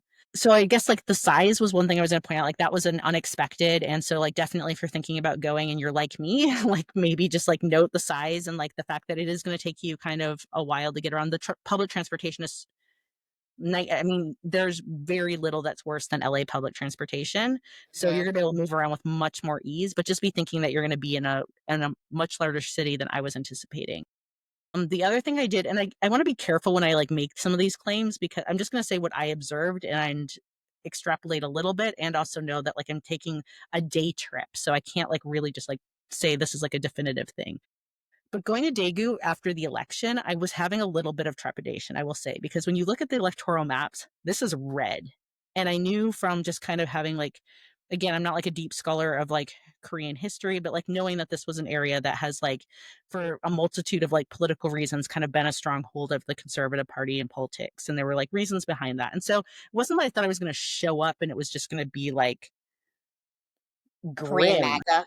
Yeah. But I was just kind of like, I am I mean, strong a left. little bit. It's like now it's like Yoon loyalists, right? Yeah, But and so I anyway, was like, sorry. "Okay, we're going to, like, a Yoon area that he would be," like, he was highly like, there was a lot of support for him in, like, in wanting him to return to the presidency, and being in this country and being, like, an identified leftist with, like, the rise of MAGA, I was just, like, a little bit like, "What's it like, is there gonna be, like, Korean MAGA vibes, basically? Like, what am I gonna be experiencing?" And what I had, and I don't know how to unpack it because I also haven't spent hardly any time in our deep south either, which I think is problematic. Honestly, I think I should spend a little bit more time. Is the warmth was overwhelming. People were so warm. And to the point that it was not that when you're in Seoul, it's unfriendly. I don't think it's unfriendly, but people have shit to do, and you're not like if you're not on their list to do. It's not that they're unkind. It's just like you're not special. Like you're just a person. And it was kind of nice to have that feeling. There, I felt like first we were getting like double, triple takes from people. And again, it was like, for white ladies. So I can see that like that would be like a little bit of a surprise of like, what are they doing here? Like on like the subway or whatever. but then it was like smiling, there was a lot of, like, "Welcome to Korea," and then I started to think about, like, is this, like is some of this happening because of, is does this mean that there's, like, some pockets of, like, pro-Americanism then that are, like, rubbing off? Because, like, I know that those elements must exist and run maybe more in parallel with, like, conservatism too, to be like, "Oh, Americanism actually might the sight of an American may actually be a positive thing because, like, we still, like America maybe more than like other places might." I didn't know if that was what was coming through, or I wasn't sure if it was like, in some ways, there's like famous Southern hospitality, and not to say that like everyone in the Deep South isn't. I'm just saying like you can't. It's not that you can't be conservative and not warm. And I had to kind of like just check myself and be like, okay, I don't know what I was expecting. It was just much friendlier than I anticipated in a more overt way, Yeah. and I wasn't there long enough and had less understanding of, like, what was happening at play. All I could just say is that, like, that's what I noticed. Yeah, no, I mean, I think that's real. I'm thinking about I hadn't thought about it in the American context necessarily. I always make it a point to go like, Saturdays are for protesting, and so I don't know if you notice that. I always make a point of going to one or another, and, the conservative folks, they are always flying the American flag alongside the Mhm, Korean flag, so I feel like maybe there's some truth to that. I also think Westerners, specifically Americans, get many they get passes that, like, Korean Americans don't get, but, mhm, um, I hear this a lot from, like my people are from Busan, and I hear this a lot from my relatives from Busan who live in Seoul, um, about, like, how cold Seoulites can be, or, like, sort of, like, nice to your face, mean behind your back, sort of. Not to, like, stereotype, but there is a difference, and I notice it too. And I feel like Seoul kinda used to be like that 10 years ago before seeing someone outside of, that wasn't Korean became so common, right? Like, there's so many tourists and, like, mhm, people from like, immigrants living in Seoul now, so, like, nobody stares at you anymore. But, like, when we first went with the kids, this was, like, a decade ago, I think? More than a decade ago? No, 10 years ago. The kids were, like, 2 and 5, and we literally could not go 10 feet without people, like, taking pictures of my children, telling us how adorable they were. Nobody cares about my kids anymore. You mhm. know what I mean? Because it's more common now. But when we go south, people do, like, look more they, like, are curious and just try and talk to you, and there is a warmth. I think that's accurate. I've never been to Daegu, but that makes sense to me.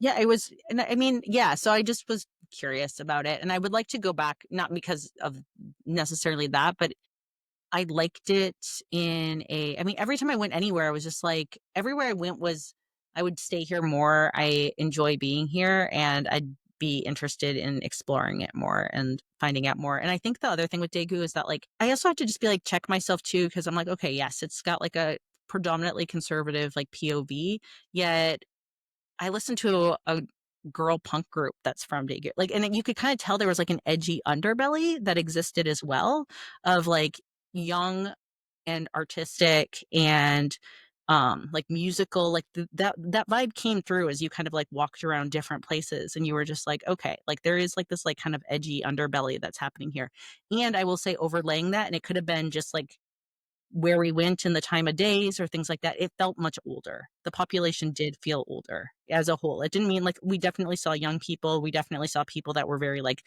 clearly like artsy and creative, but the it felt like it skewed much older than it did when I was just around Seoul. Yeah, Seoul's a very young city, and I mean, what is it like? Isn't it some insane proportion of the population, like 20% of Koreans live in and around Seoul, right? Yeah, I'm And not there's sure, like but I know it's significant. yeah, yeah. Um, yeah, that's interesting. I mean, you've definitely quit my interest in debut. Like, I would like to go visit. Yeah, I would like to go back. It surprised because I thought I would go and be like, I'm excited to see like the Augustine murals, like the Sugar murals, and see, some of these stuff, and then like go. And instead, it was just like, I feel like that is something fun about the fandom and about like BTS that I do think is interesting is that it is a good gateway because it like gets you somewhere. Like I can go there, I have like an interest and a reason, and then you can be like, okay, that was fun and I really enjoyed that. And now I'm looking and seeing all these other things, and now I'm also curious about what all these other things are. And so I think that's where sometimes I do think that BTS does live up to the hype of being like really great ambassadors, even if like it's not all intentional on their behalf. It's just because you do get people over there that are like hyped to go do some of the fandom things, but then they're getting much more curious and connective about, other aspects as well. And I think that's cool. It's a Yes, cool gateway. agreed. Okay, so we are talking for a long time, so I'm going to skip around a little bit because I do want to talk about a couple of things, and I'm just going to really, just like every good plan, we're going to release some of this too. We don't have to have a clean our plate mentality and answer every single question that's here. Sure.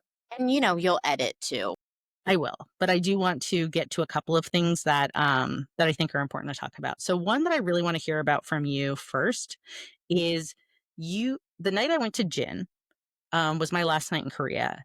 And you had, I think, which is a really cool kind of K-drama meets life meets serendipitous experience that I think listeners would be interested in hearing about. I know I was, and I rarely, rarely, rarely have FOMO, and I was really grateful and happy to be at Jin.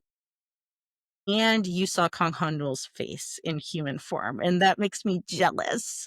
So tell me about your Squid Game night. Okay, my Squid Game night. I'm still not over it, Leah. Like, I'm still not over it. That was like one of the most extraordinary, like, sort of, yeah, like pop culture, TV, celebrity experiences I've ever had. So, like, I knew that there was going to be some sort of like fan event around the premiere, right? Like, I sent you that newspaper article about it, like right? Like, do you Yeah. remember that? And I No, was you like, did. And oh, so I like, looked at it and I thought if I got kicked out of Jin's concert for some weird reason, I was going to go do this. yeah. And originally, like, you had to sign up, and of course I missed the deadline. And then I was like, I had such a good time at Hobie's concerts. I was like, I'm gonna go to the live play and be with Army. And then the more I thought about it, I was like, hopefully I'll get another opportunity to see Jin, like maybe in the US. This is like the last season of this show. And it kind of feels historic. And I'm just curious. I don't know. I don't have tickets. I'm just gonna like show up and see what I am able to do. So were they had a parade event from Gwanghamun gates, right? Like the gates of the city. And then there was like a fan event at Seoul City Hall. And I knew that Lee Jung-jae and Lee Byung-hyun were going to be there because they had announced it. I There's no way I could have predicted or like imagined the scale of this event. Okay. Photos are staggering. It it was it was insane. I don't even know if I'm gonna describe it properly. First of all, we arrived and there was definitely this electric energy in the air. And it wasn't like super crowded, but like crowds were starting to form. And I was with my cousin, and like we get there and we just sort of like parked ourselves on this landing. You have to remember too, like this is one of the busiest thoroughfares in Seoul.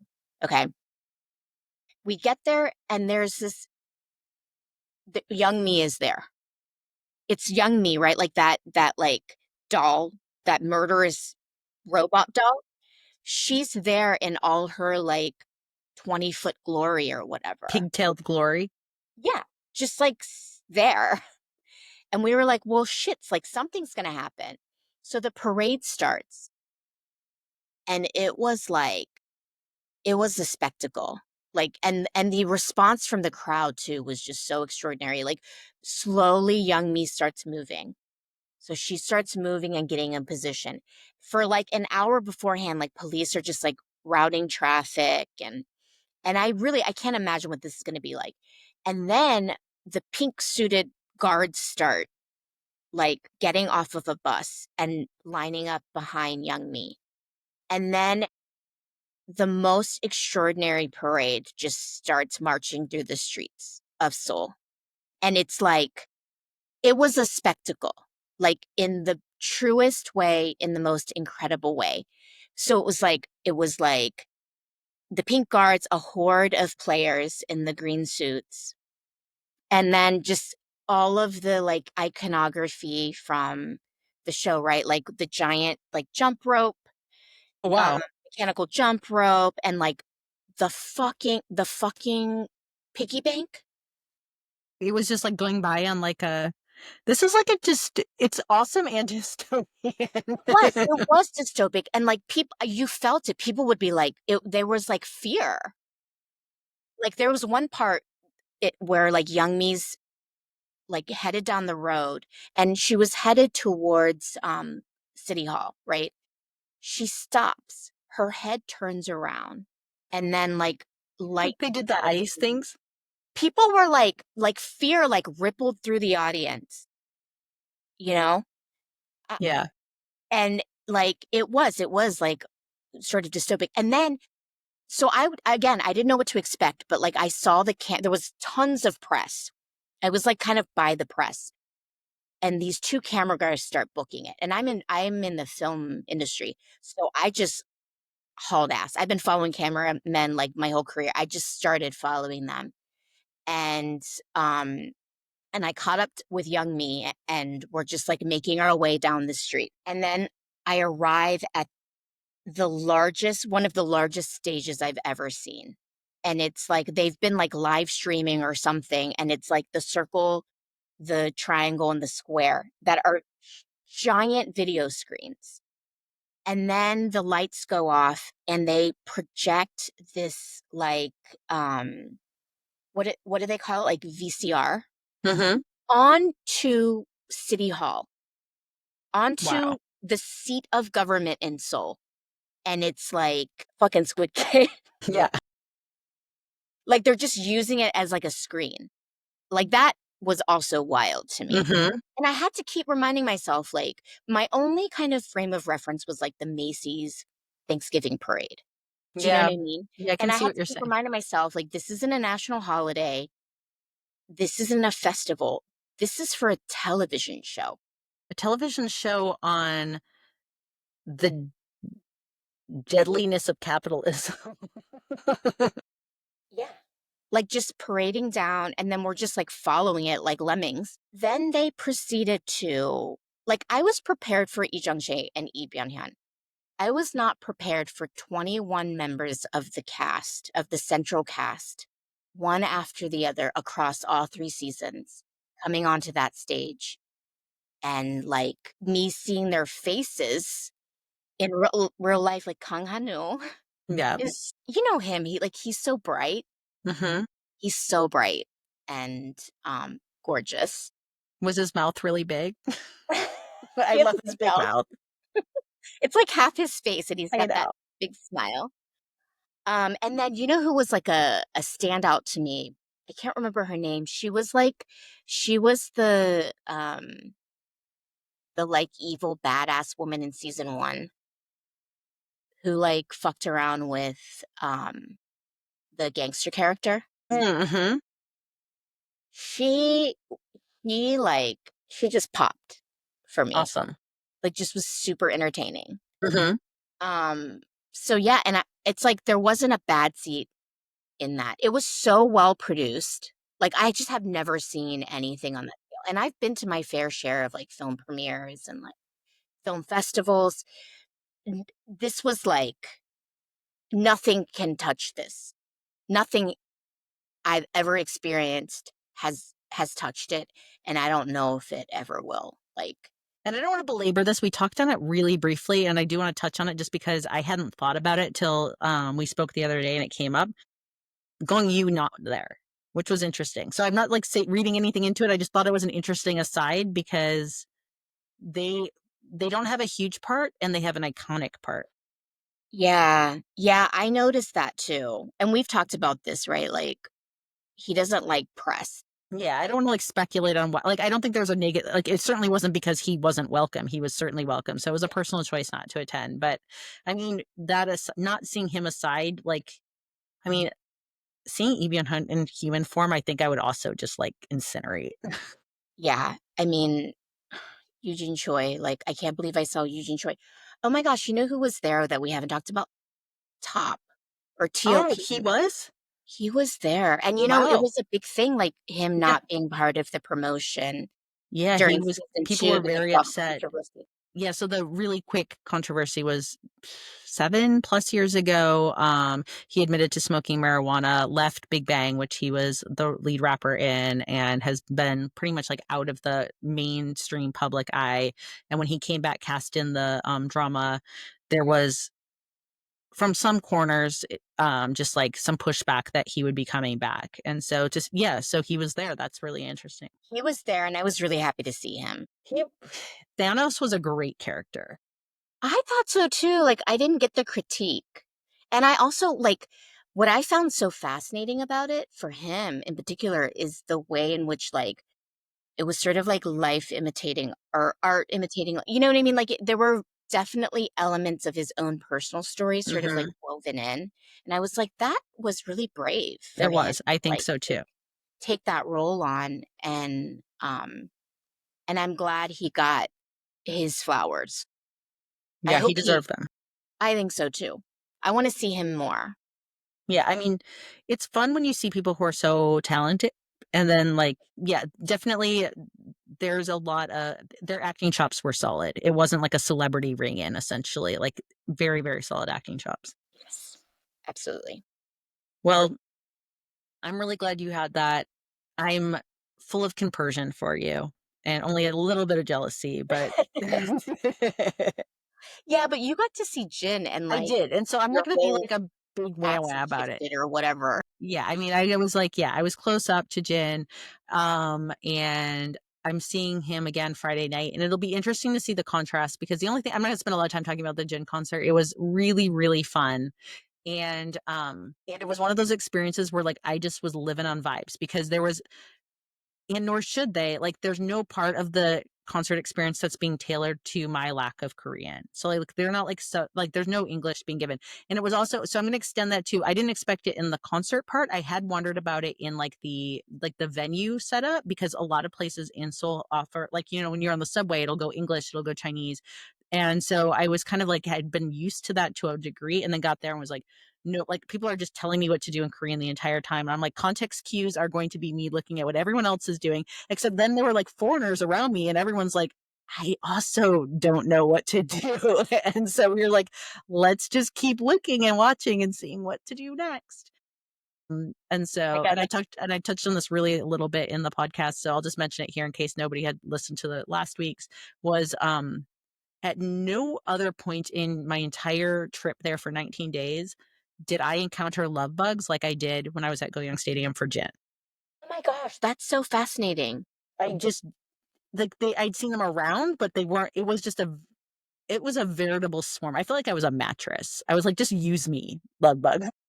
Just like I mean, like generations were bred on my body that night. Did you experience them a lot? 'Cause I mean, they were around. It just wasn't like it was when I was at that Goyang Yeah, Auxiliary no, I Stadium. didn't experience, like, the swarm. I did get, like, attacked by one in the face when Okay. I was with Junseop, and then Junseon told he lives in Incheon, and so he told me about how bad it was, especially because he's a hiker, like, those hiking trails, I had seen footage, it was insane. I kinda took it as, like, good luck. Like, Okay. Well, then I am y full up of luck.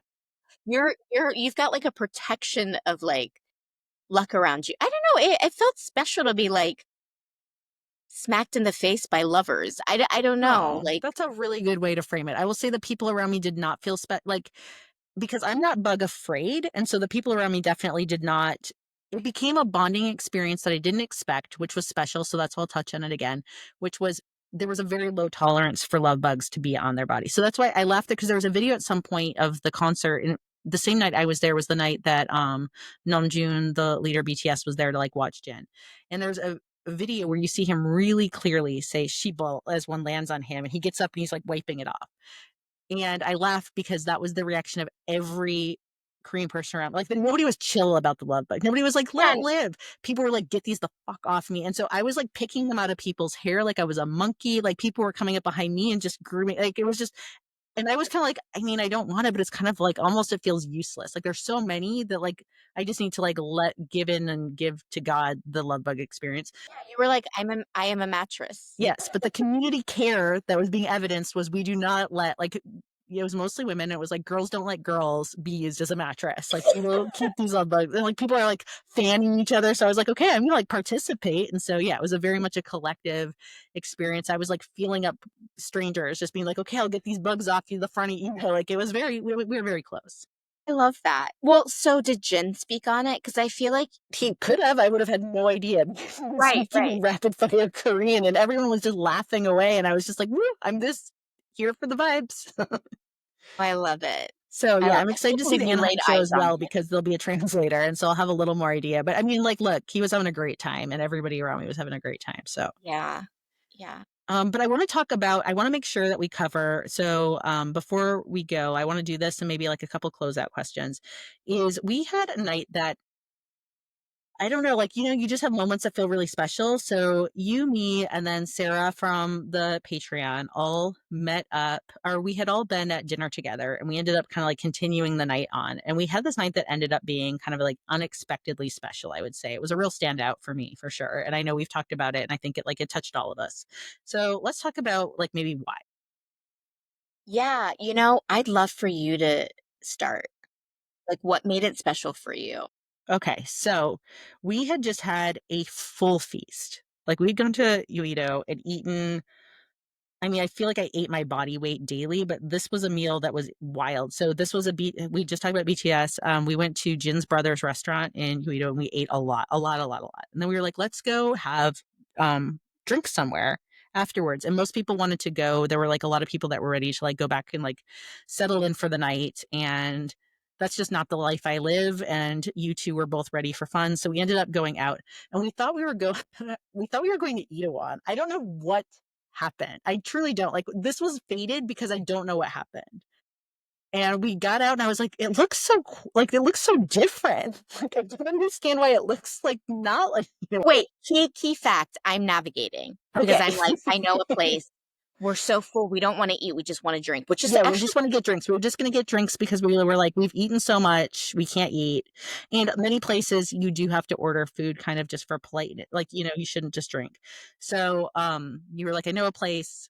I don't know what happened. Like we went through some sort of vortex and we ended up somewhere where I really did. I was like, okay, like I believed for a moment we were in Huron, but I was like, I'm so confused because like there's big markers anywhere. Like you're like at the base of Nelson Tower. Like there's a lot of reasons why I was like, I don't understand where we are. So then I looked at the map and was like, oh, we're actually not over there at all. We were much more by like we're kind of like I'd say we were in like Megwan, like kind of to the west south of Hongdae is Mhm. kind of where we ended up. And so we were like, well, we were all like good in game. It was like, whatever. Like we're not anywhere we thought we were gonna be, but like let's walk. Well, I was internally panicking. Okay. I was not. I was on vibes. I was, like, internally panicking, like, "Whoops, I did it again." I actually did figure out I think I know what happened, but I was trying to play it cool, Well, you played it and then great. we saw this, like, incredible we all kinda clocked this place at the We same walked like 8 steps, yeah, literally. Like we got out and took like a couple steps and turned to the left and was like, this place looks absolutely perfect. This looks exactly like in my head what I was hoping to have is right here. yeah. And it was this tiny, tiny, tiny little bar that had like a U-shaped bar. There was one couple in there, like kind of like eating in the corner of the bar. And it was so tiny that it's a place that I would never have gone to either if I wasn't with people because it was like sometimes when places are so tiny, they actually would intimidate me more because I'd be like, oh, like I don't think you want just one person here. So it was like I was like I'm only gonna go here because I'm with two other people. So we came in, ordered some drinks and just started to notice that like on the walls with a bunch of like Western movie stuff, but the vibes were really cool. It was kind of like, it was very masculine, but it was like hipster masculine in a good way. Like if you were going to like a really good barber shop or like a really good whiskey bar, like imagine that kind of like lighting or energy. Like it was like hyper masculine, but without being like toxic and oppressive. What is And the vibe? also, like, the one guy that was running the whole place, also, like, very masculine energy. Yeah, you were saying like what kind, Not because people energy. describe like different faces and like he had like a tiger face or something. You had some like analogy of like the kind of face he had because he had like a very tough guy face. Yes, he looked very tough. Like, his look was very tough, but he wasn't tough. No. So this place, I had to look it up just to remember the name. I followed it on Instagram as well. It's called Hongta House. And and so it ended up being, so for me, I'm going to share why it was special for me. So first of all, we did order food because it was really small. We were like, we guess we need to order food. And I don't know where I'm going to put this, but like, I'm going to find a way to put this. Some of the Okay. most fucking amazing food that I had the entire time that I was there. And he was just like whipping it up in the back. And I'm gonna like, I want to get into what the food is, but so I'm just gonna say the food was amazing. But I think what it was is for me, when again, it's been a very, very, very long time since I traveled by myself, but I do like connecting with people. I am extroverted, I am chatty, and I don't want to like force myself into situations where people have to engage with me just to like, so make me feel like I'm special. But I like connecting with people and feeling genuine. And in South America, my Spanish is not good, but it was not horrible to the point I could have kind of like very baby like conversation, but I could have conversations with people in a way that felt like, yeah. So time and time again, I would connect with people, make small talk, and and sometimes not, sometimes go deeper with like the resources I had available to me to communicate. And it didn't happen to me hardly. I don't have family there. I have no friends there. The friends I have are all Westerners, either like Americans, Europeans, Canadians that were in the city for like fandom experiences. So I was really social, but I don't have like any sort of like connection to the community. And so this was a night that like it was pretty quiet and we just kind of like vibed out with this guy. And we had you who speaks, enough Korean to be able to kind of like be able to serve as a bridge. And it ended up being really nice to just kind of like chill with a local who was cool and insightful. And we were able to ask some questions that, had lingered for us that we can talk about. Like we had the Ajuma question come up. Like at one point I was like, what? Because this had been in my mind of like, at what point do you say Ajuma? And it's like, is that a fraught thing? Because we were talking about ourselves basically. Like we've been like, Like, are we are like, we Ajumas? Are yeah, people are we looking at us Ajumas? like, "Oh, this, like, trio of Ajumas," right? Yeah, and he handled it with diplomatic grace because it was very sincere. It did not feel like smoke, but I wanted to commend him because I don't give men flowers much. The flowers I will give this man was that he was like, I think it's a fraught term that I choose to personally just avoid because why even wade into it? There's other words I can use Yes. that just don't even put me into that situation. And that already was like, you are already thinking correct. Like, good for you for that thought process. And that actually helped because he kind of validated that yes, it is a fraught term. So it was like, and I was thinking about it. So I met up with you in Sungsu like a, a few nights later, and I wasn't gonna stay. You were like at a place where you'd been eating with some people, and we needed to pull up a chair just so I could hang out for a couple of Yeah. minutes. And there were some women that were older than me, and I was thinking, okay, I cannot say Ajuma.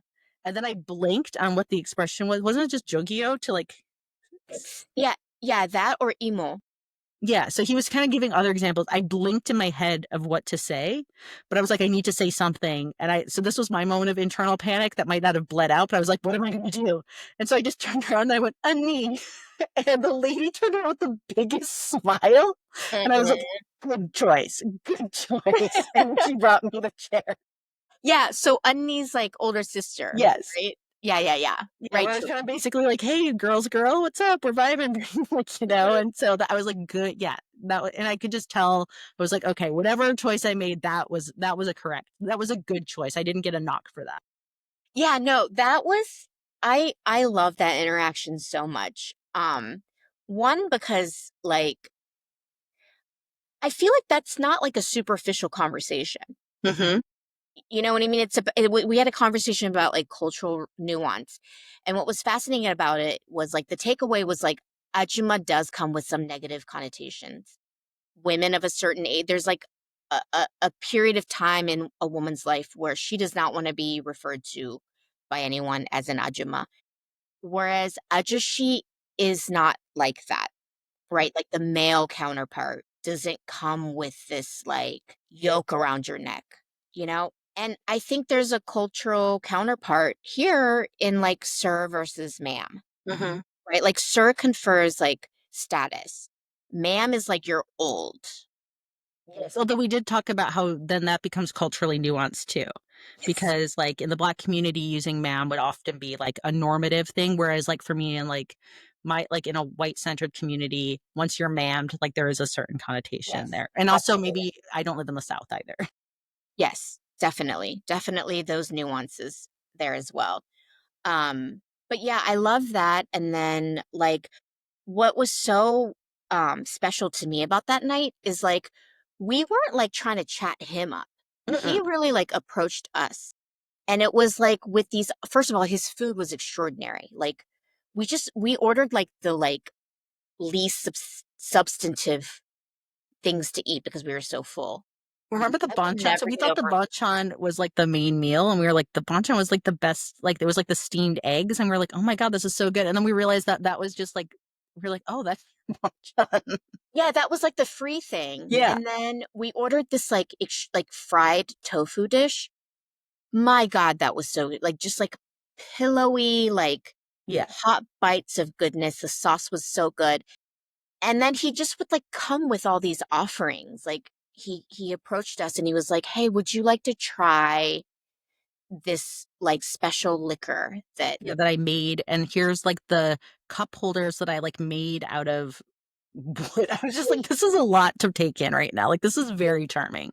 Yeah, no, he was and then, like, his, like, persona was, like, completely different from how he looks. So, like, Hongta, the reason it's called Hongta is it's it's his nickname, and it's short for Hongdae tiger, right? Because he has, like, a tiger face, and he's from Hongdae. So, like, he looks like a kinda like a tough guy, and then he's just, like, this mushy, like, Yeah. polite. And he wasn't like again, the Hongdae guy memes are going around, like, there was no Hongdae guy memes either. This was really genuine and sweet, like, it wasn't like a chat like, it Yeah, wasn't no, no, no. slimy. No, he just was like it was hospitality. Like, for me, that was like a moment of we call it jung. Mhm. This, like, intimacy between people, this care. He really just, like, wanted us to, like, have a good time, and I think he was very interested in we found this out later, right? Like, he was interested in us because he loves American cinema and music. And so he wanted to, like, chat us up about it, but, like, next door so, like, the liquor was amazing. He was like, "You can't buy this at a store, like, people make this." Mhm. And then and I can't remember do you remember what kinda liquor it was? No, it was like a clear spirit kind of that he's because it was also very dark in there, and so it was, like, served in, like, these, like, little brass. Shot glasses. Yeah, that he had, like, then the shot glasses lived in these little wooden stands that he'd made out of tree bark. I don't yeah. Yeah, yeah, so there's that part, and then, um, next door to the bar was his restaurant that served, 곰탕, which is like a, um how do you describe it's like it's like it's like a gukbap's, like, elegant cousin. So it's not, like, Yeah. steamy hot.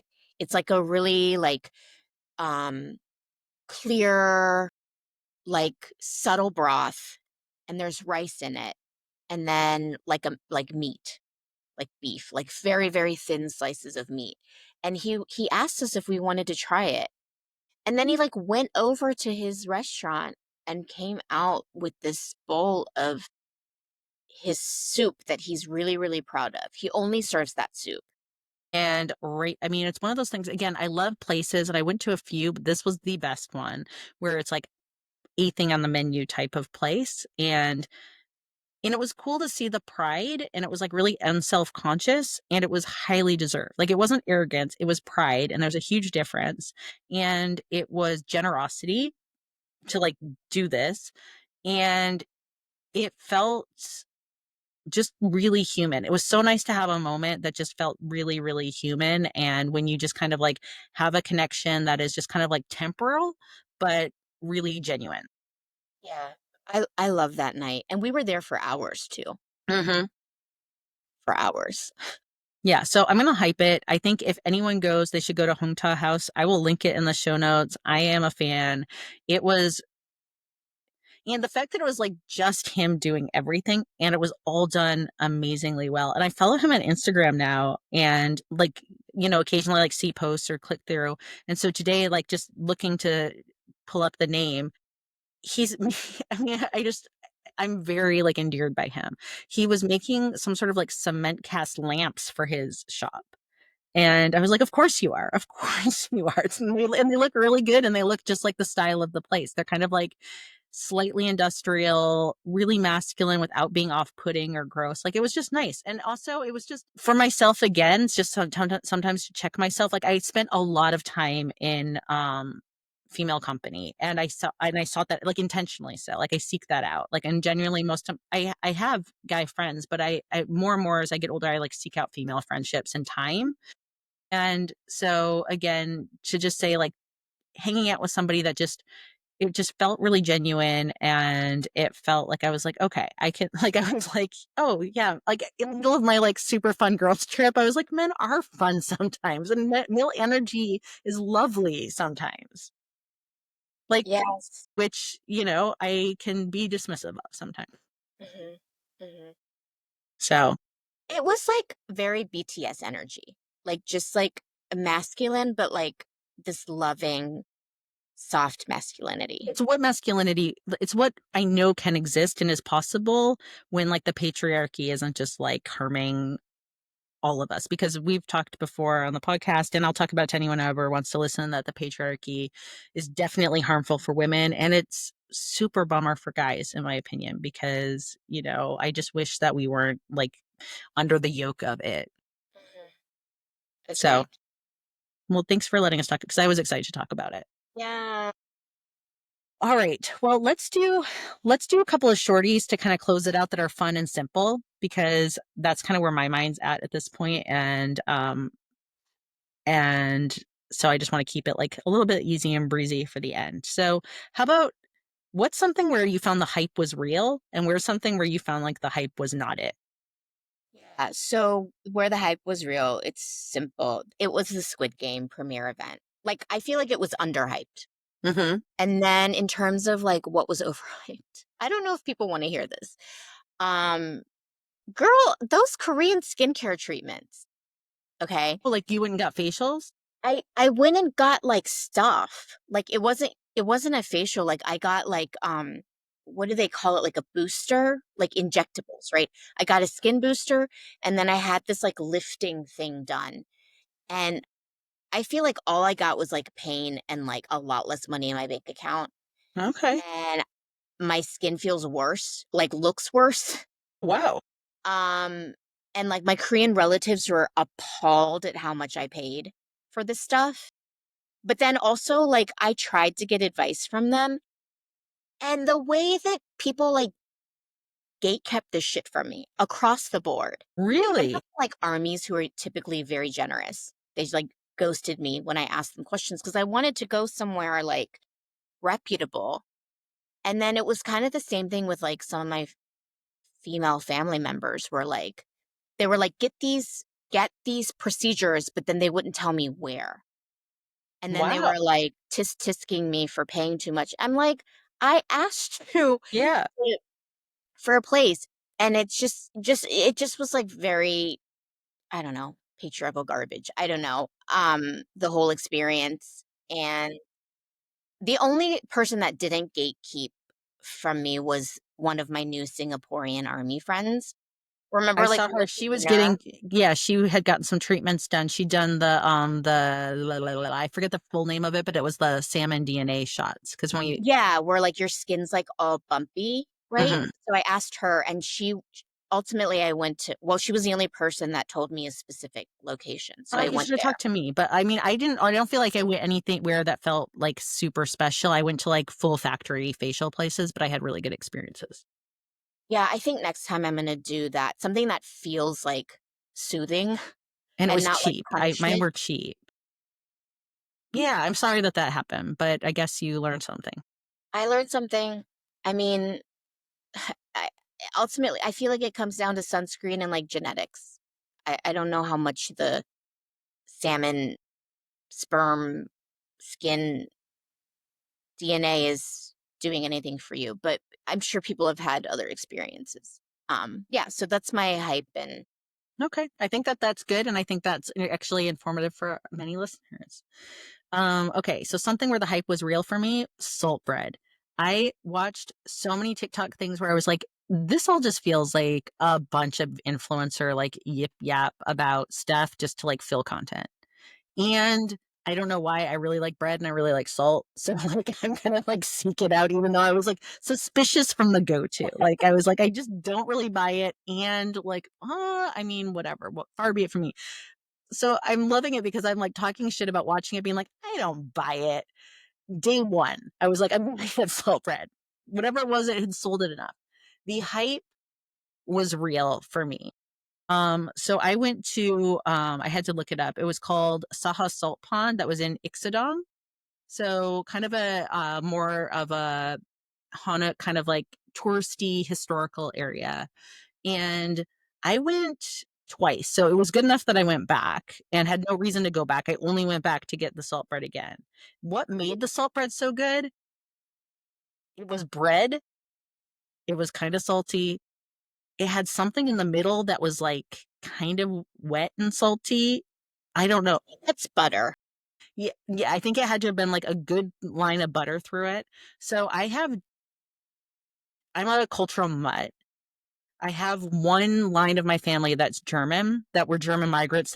That's one of the Michigan connections was Washtenaw County where they settled was like part of like the Black Hills German migration of like the 1840s. That was like part of like one part of my family ended up there. German pretzels are a big part of like being there. Mm, I'm not talking about like Auntie Annie's like pretzels or whatever. I'm talking about like you go to like bakeries and there's like the live pretzels and there's a thing that like my brother always like I feel like no one ever really understands it, but like my brother will when I'll bring it up to him of like I like my pretzels wet because mhm. there's so much like lye in them that they're a little bit soggy. And so whatever it is that like these weren't wet, but it gave me like the same kind of like dopamine hit that like a really good Washtenaw County small bakery German pretzel gives is what the salt bread gave me. And so, and I tried some of the other flavors and they were fine. Like I bought like at one point like 6 or 7 without a clean your plate mentality, but just like I want to try different ones. And I like the salt one. And I'm somebody who likes to have their food eat me. Like I like sensory experiences, but just the salt one was just perfect. And so the hype was real. And I really, there was so much influencer chat about salt bread. I stand behind it, but I had it a few times that was mid. It was really good at this place, I hard Saha agree. Salt Pond. I hard agree. And I had a very similar kind of like skepticism about it. I'm like, I'm a whore for salt bread. I don't know what to tell you.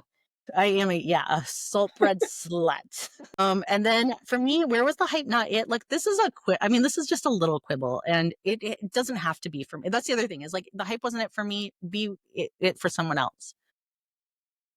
I was not wild about claw machine arcades because Claw I machine arcades. arcades like I went in to be like this is cute. This is like a K drama thing. I also really like stimulus. I really like being overstimulated. Like those are fun for me. And I went in there and was like, I'm not feeling this though. And like they're all cute. It's all cuddly. Maybe if I had like a really like, maybe if like my dream Opa was with me, everything's better. But in this case, I was like, it's fine. Like I'm not gonna spend money in here like buying tchotchkes. It was just cute to see it. And then I was like, I'm out. And then after a while I would get like drained because the area I stayed in Busan was like I feel like I was in like a dating epicenter and claw Mm, machines were a really big part of that. And so there were claw machines everywhere, like claw machine arcades, like lots and lots of arcades.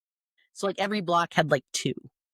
And I felt like I kind of got like it didn't like affect me, so I'm not being like a baby, and if it did, too bad for me, who cares? But it was just something where I was kind of like, oh, in shows I just have been so charmed by the claw machine like antics and dramas, and I was like, I'm good. Like I'm like well set on claw machines. Wait, so did you actually win anything and did you like No, not so get maybe that's part. I didn't play. I wasn't even like interested in playing it. I wasn't even like it was just too much, and I just what I like. I just I think there was too many, and I was like I'm kind of overwhelmed, and I'm not like being romantic with anyone, and it doesn't feel fun to just do like with my friend. Like I'd rather do something else. So again, I'm being like this is not deep.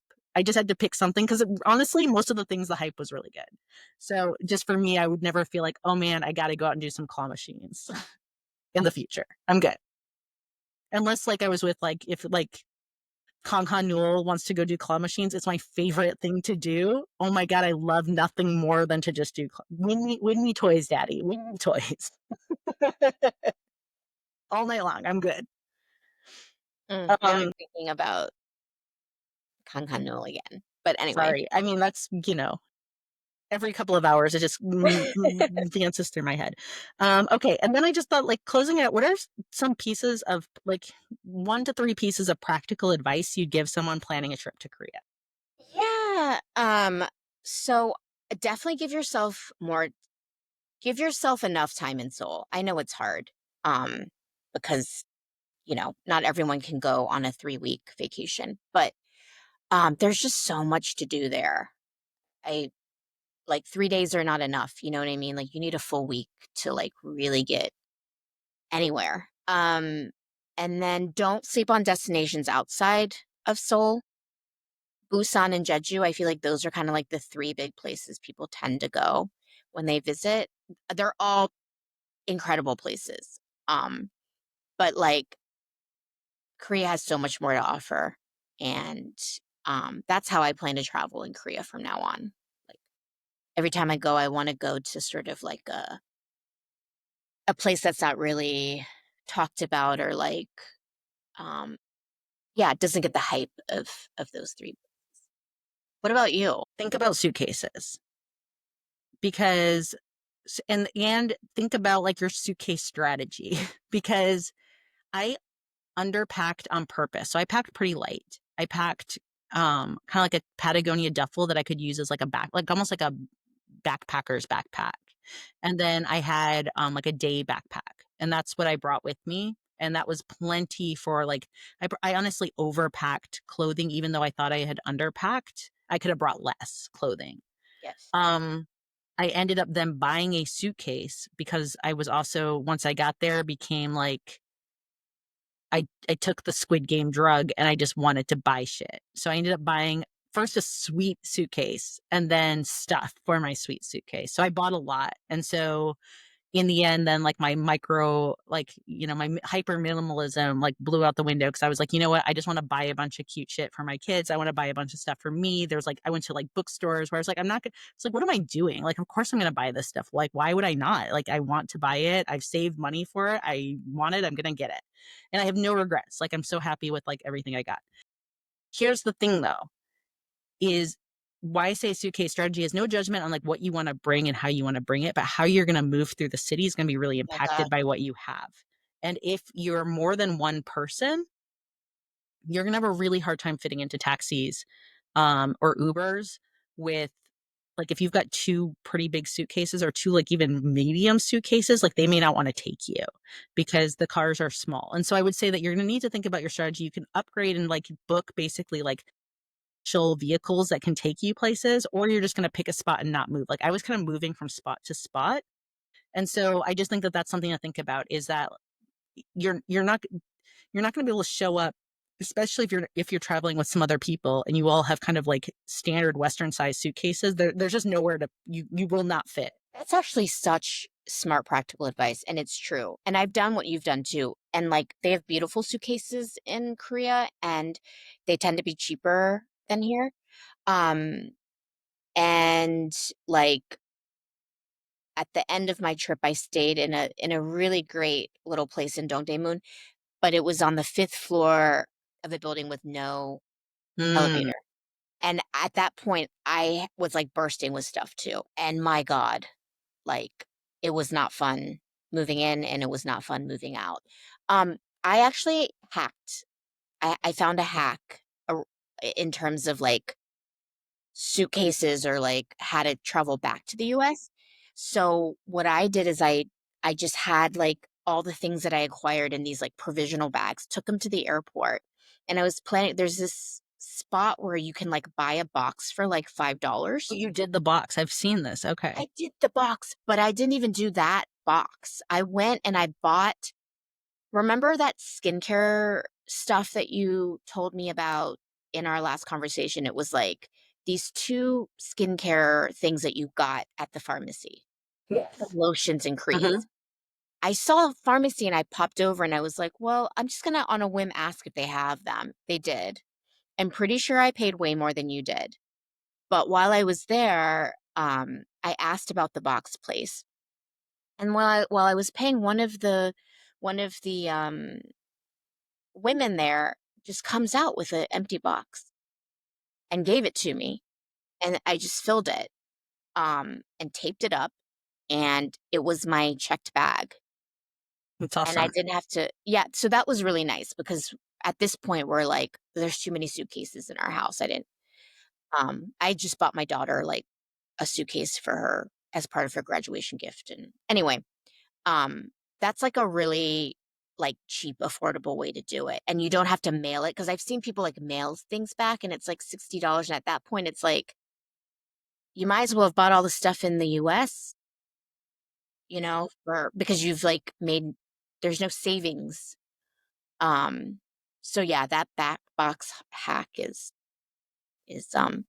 I'm gonna do that again. Okay. Yeah, that's good to go because I saw people talking about it, but I did not do it. I'm trying to think. Okay, another hack I would do if you're with people that eat differently than you or have different tastes than you, a place that I found that was a win consistently was the food courts in the basements of the high-end market or shopping malls. So like Shinsegae or like Lotte, like the basements had food courts that were amazing food. Like in Busan, we were like right next to the Lottie like department store, and in the basement was like everything from like made to order fresh like came up with like perilla leaves to like a lady who's like making like chicken to like some like Michelin star whatever, just like it wasn't like Panda Express food court.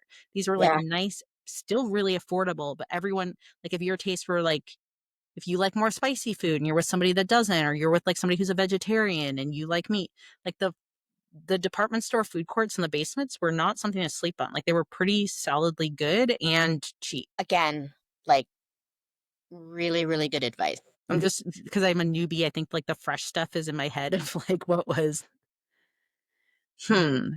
Let's see. I'm trying to think if like there's a third one to round it out. Honestly, this is just a simple one.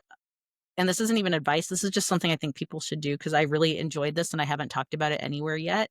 Going to the river at night in the summer was fucking awesome. So we would go to the river parks. I did it twice and like walk, and I loved it. I loved it so much. So I was on the south end of the river, so like looking over more towards like Namsan Tower for like orientation. And I think we started like Jamwon Honggang Park, which is kind of like Jangwon is like next to like Gangnam, and I'm Hmm. sorry for butchering all the names. And then like walk towards like Bompo Bridge, which like lights up and does the water show. But there, it was just fun. It was just like so many people were out. There's very little lighting, like almost no lighting, to the point it was kind of wild how dark it was and how many people were on the path, like walking their dogs and just like out vibing. And there's just like no overhead light, but like you're just kind of like in the sea of people moving along. And it was really, really fun. And I know that I wouldn't want to like go get a cup of like a mug and just put it in the Han River and like drink it and glug glug glug.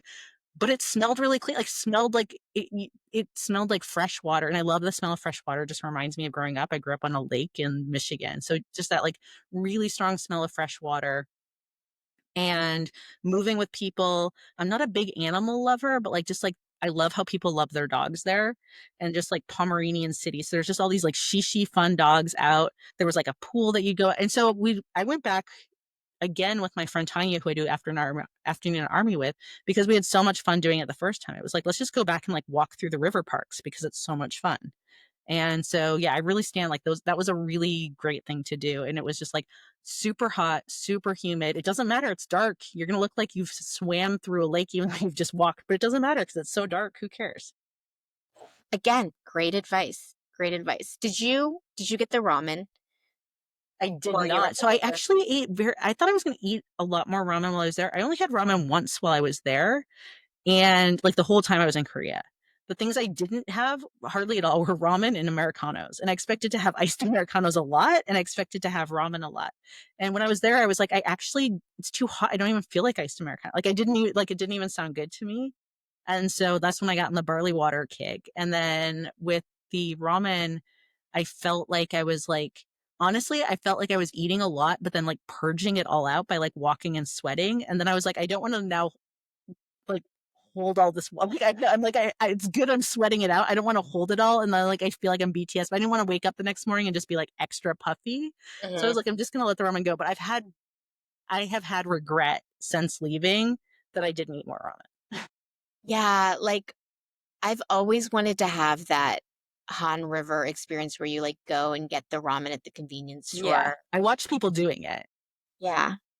I like, every trip, I somehow that just falls through the cracks next time. And people had like good outdoor park game. Like I really enjoy seeing like the setups and people had like cute little like almost like what we would call like microwave dinner TV tables set up with like cute little lights. I mean, it was just like it's way to make an experience. And I think that's the other nice thing is that it's like it was very crowded, lots of people in a lot of the open spaces, and everyone had a setup that felt functional and cozy.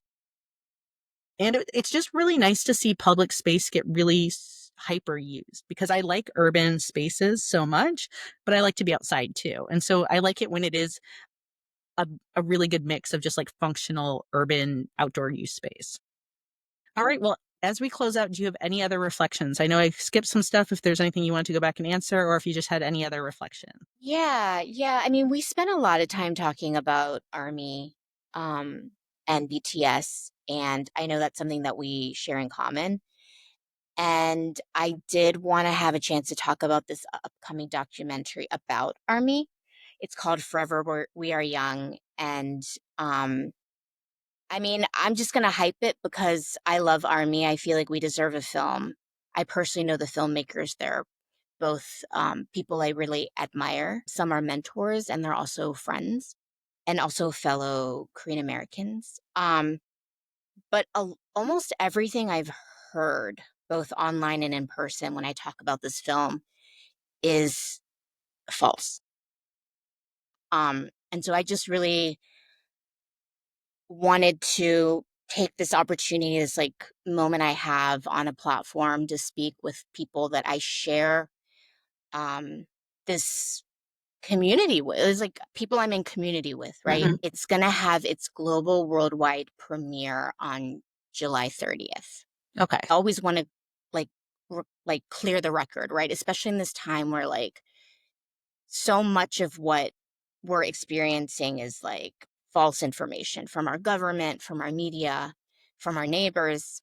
Um, and it's personal to me too, because it's like really painful to see a film that's like a love letter to this fandom and this community made by Army for Army, by Korean American makers, get torn apart and become just like grist for the toxic rumor mill. And I just felt like I had to say something. If people are listening, I would love it if you would trust yourself, like your own mind, and go watch this film and like be in your joy because it is a joyful film. I think you raised a good point of just saying this is like we had. I think it's a good bookend for the podcast to say like at the beginning you were talking about one of the things that you think is important to kind of like emphasize again with K-pop Demon Hunters. It's made by Korean Americans, which is it is a difference to like saying it's like a Korean made film. So you know that it's using another perspective and another lens, and saying that this is a you know story on fandom and community. And I think where when we talked about it, because I was aware of some of the trepidation, I was aware of some of the rumors, and I had kind of talked to you about the fact that like I just hadn't taken the time to really like dig in. I just had like heard it and moved on. Is the thing I'd sat with after talking to you is that I do think it is important to participate in like the cultural exchange and the fandom exchange from like also being well aware of the context you're in. So I am American. And so I think then hearing that like, yeah, what what Korean Americans specifically are saying about something sometimes in spaces that I'm showing up as a fan or showing up for like entertainment or for fun, I think that it's important to take pause and notice when there's conversation being held on those spaces and making sure that the voice and to start to question, well, when people are talking against it, like what cultural like what's the opposite word of humility? Arrogance is coming out that may just be like ingrained that you're not seeing or not reading or just kind of like and for me even to say that like seeing that there was like drama and being like I just don't even want to pay attention to like I don't want to even like deal with drama, but that's like a privilege that you get to have too to be like I just don't even want to like pay attention to that today. I just want to like be looking at other stuff. And I'm not saying that everything we do has to be heavy and hard, but it is I think important like in this case for me like when you were like well why haven't you? I was like it just felt like more it just felt like more drama that I just didn't feel like engaging with. But that's not a very good answer for me to have in like a fandom where like I'm a white woman sitting in a fandom that I'm taking a lot from and enjoying a lot of, and then being like, here's creators that, you know, are having a nuanced cultural experience and wanting to talk about it and unpack it. And then I like couldn't take the time to like stop and be like, well, what might they have to say? So I think it's a good call in today to like end on that note. Yeah. No, I appreciate that. I mean, it wasn't a critique of you No. specifically, Yeah, but and I mean, it could be too. It just does that doesn't yeah. matter. Well, I really enjoyed having you on the podcast today. Hopefully, you'll come back again and be a guest in the future. And I really hope that we get to cross paths again in real life, both like in the U.S. but also overseas, and hopefully in Korea again in the future as well. I would love that so much, Leah. We just have a really hard time not shutting up. I know. No, I mean, you, I just want to remind you that like at the top of the hour, you were like, I'm gonna keep an eye on the I clock. know, and I just gave up. I was like, fuck it. But yeah, so thank you for that. And I was laughing because we met like at the end of last week or over the weekend, just because, you know, like you were coming on, you're like, I have some questions. I just want to like talk through it. We ended up talking for like, my husband was like, what even happened? Like you went in your room at 5 and came out at like 9. Yeah, no, it was hours. I cried. It's I great. cried at some point. I got a little bit tipsy because Awesome. it, I mean, yeah, it was like a You're coming whole. at this from your personal family vacation. So let's also name that. You've been very generous with your time tonight. On is also on her family vacation right now. I'm at the beach like you are. Yeah. Except you're in a fun hotel room and I'm in my campus apartment. All right. Well, on this note, I'm going to go because I have been watching Better Late Than Single with my 9-year-old, and the new episodes have dropped, and she is dying to watch an episode before bed. Oh my God, so fun. Go, go, go. Be in Okay. your joy. All right. Well, it was really nice to talk, and hopefully, listeners got some ideas for Soul. And you know what? This is a podcast that they can just savor over multiple days. Okay. All Okay. right. All Bye. right.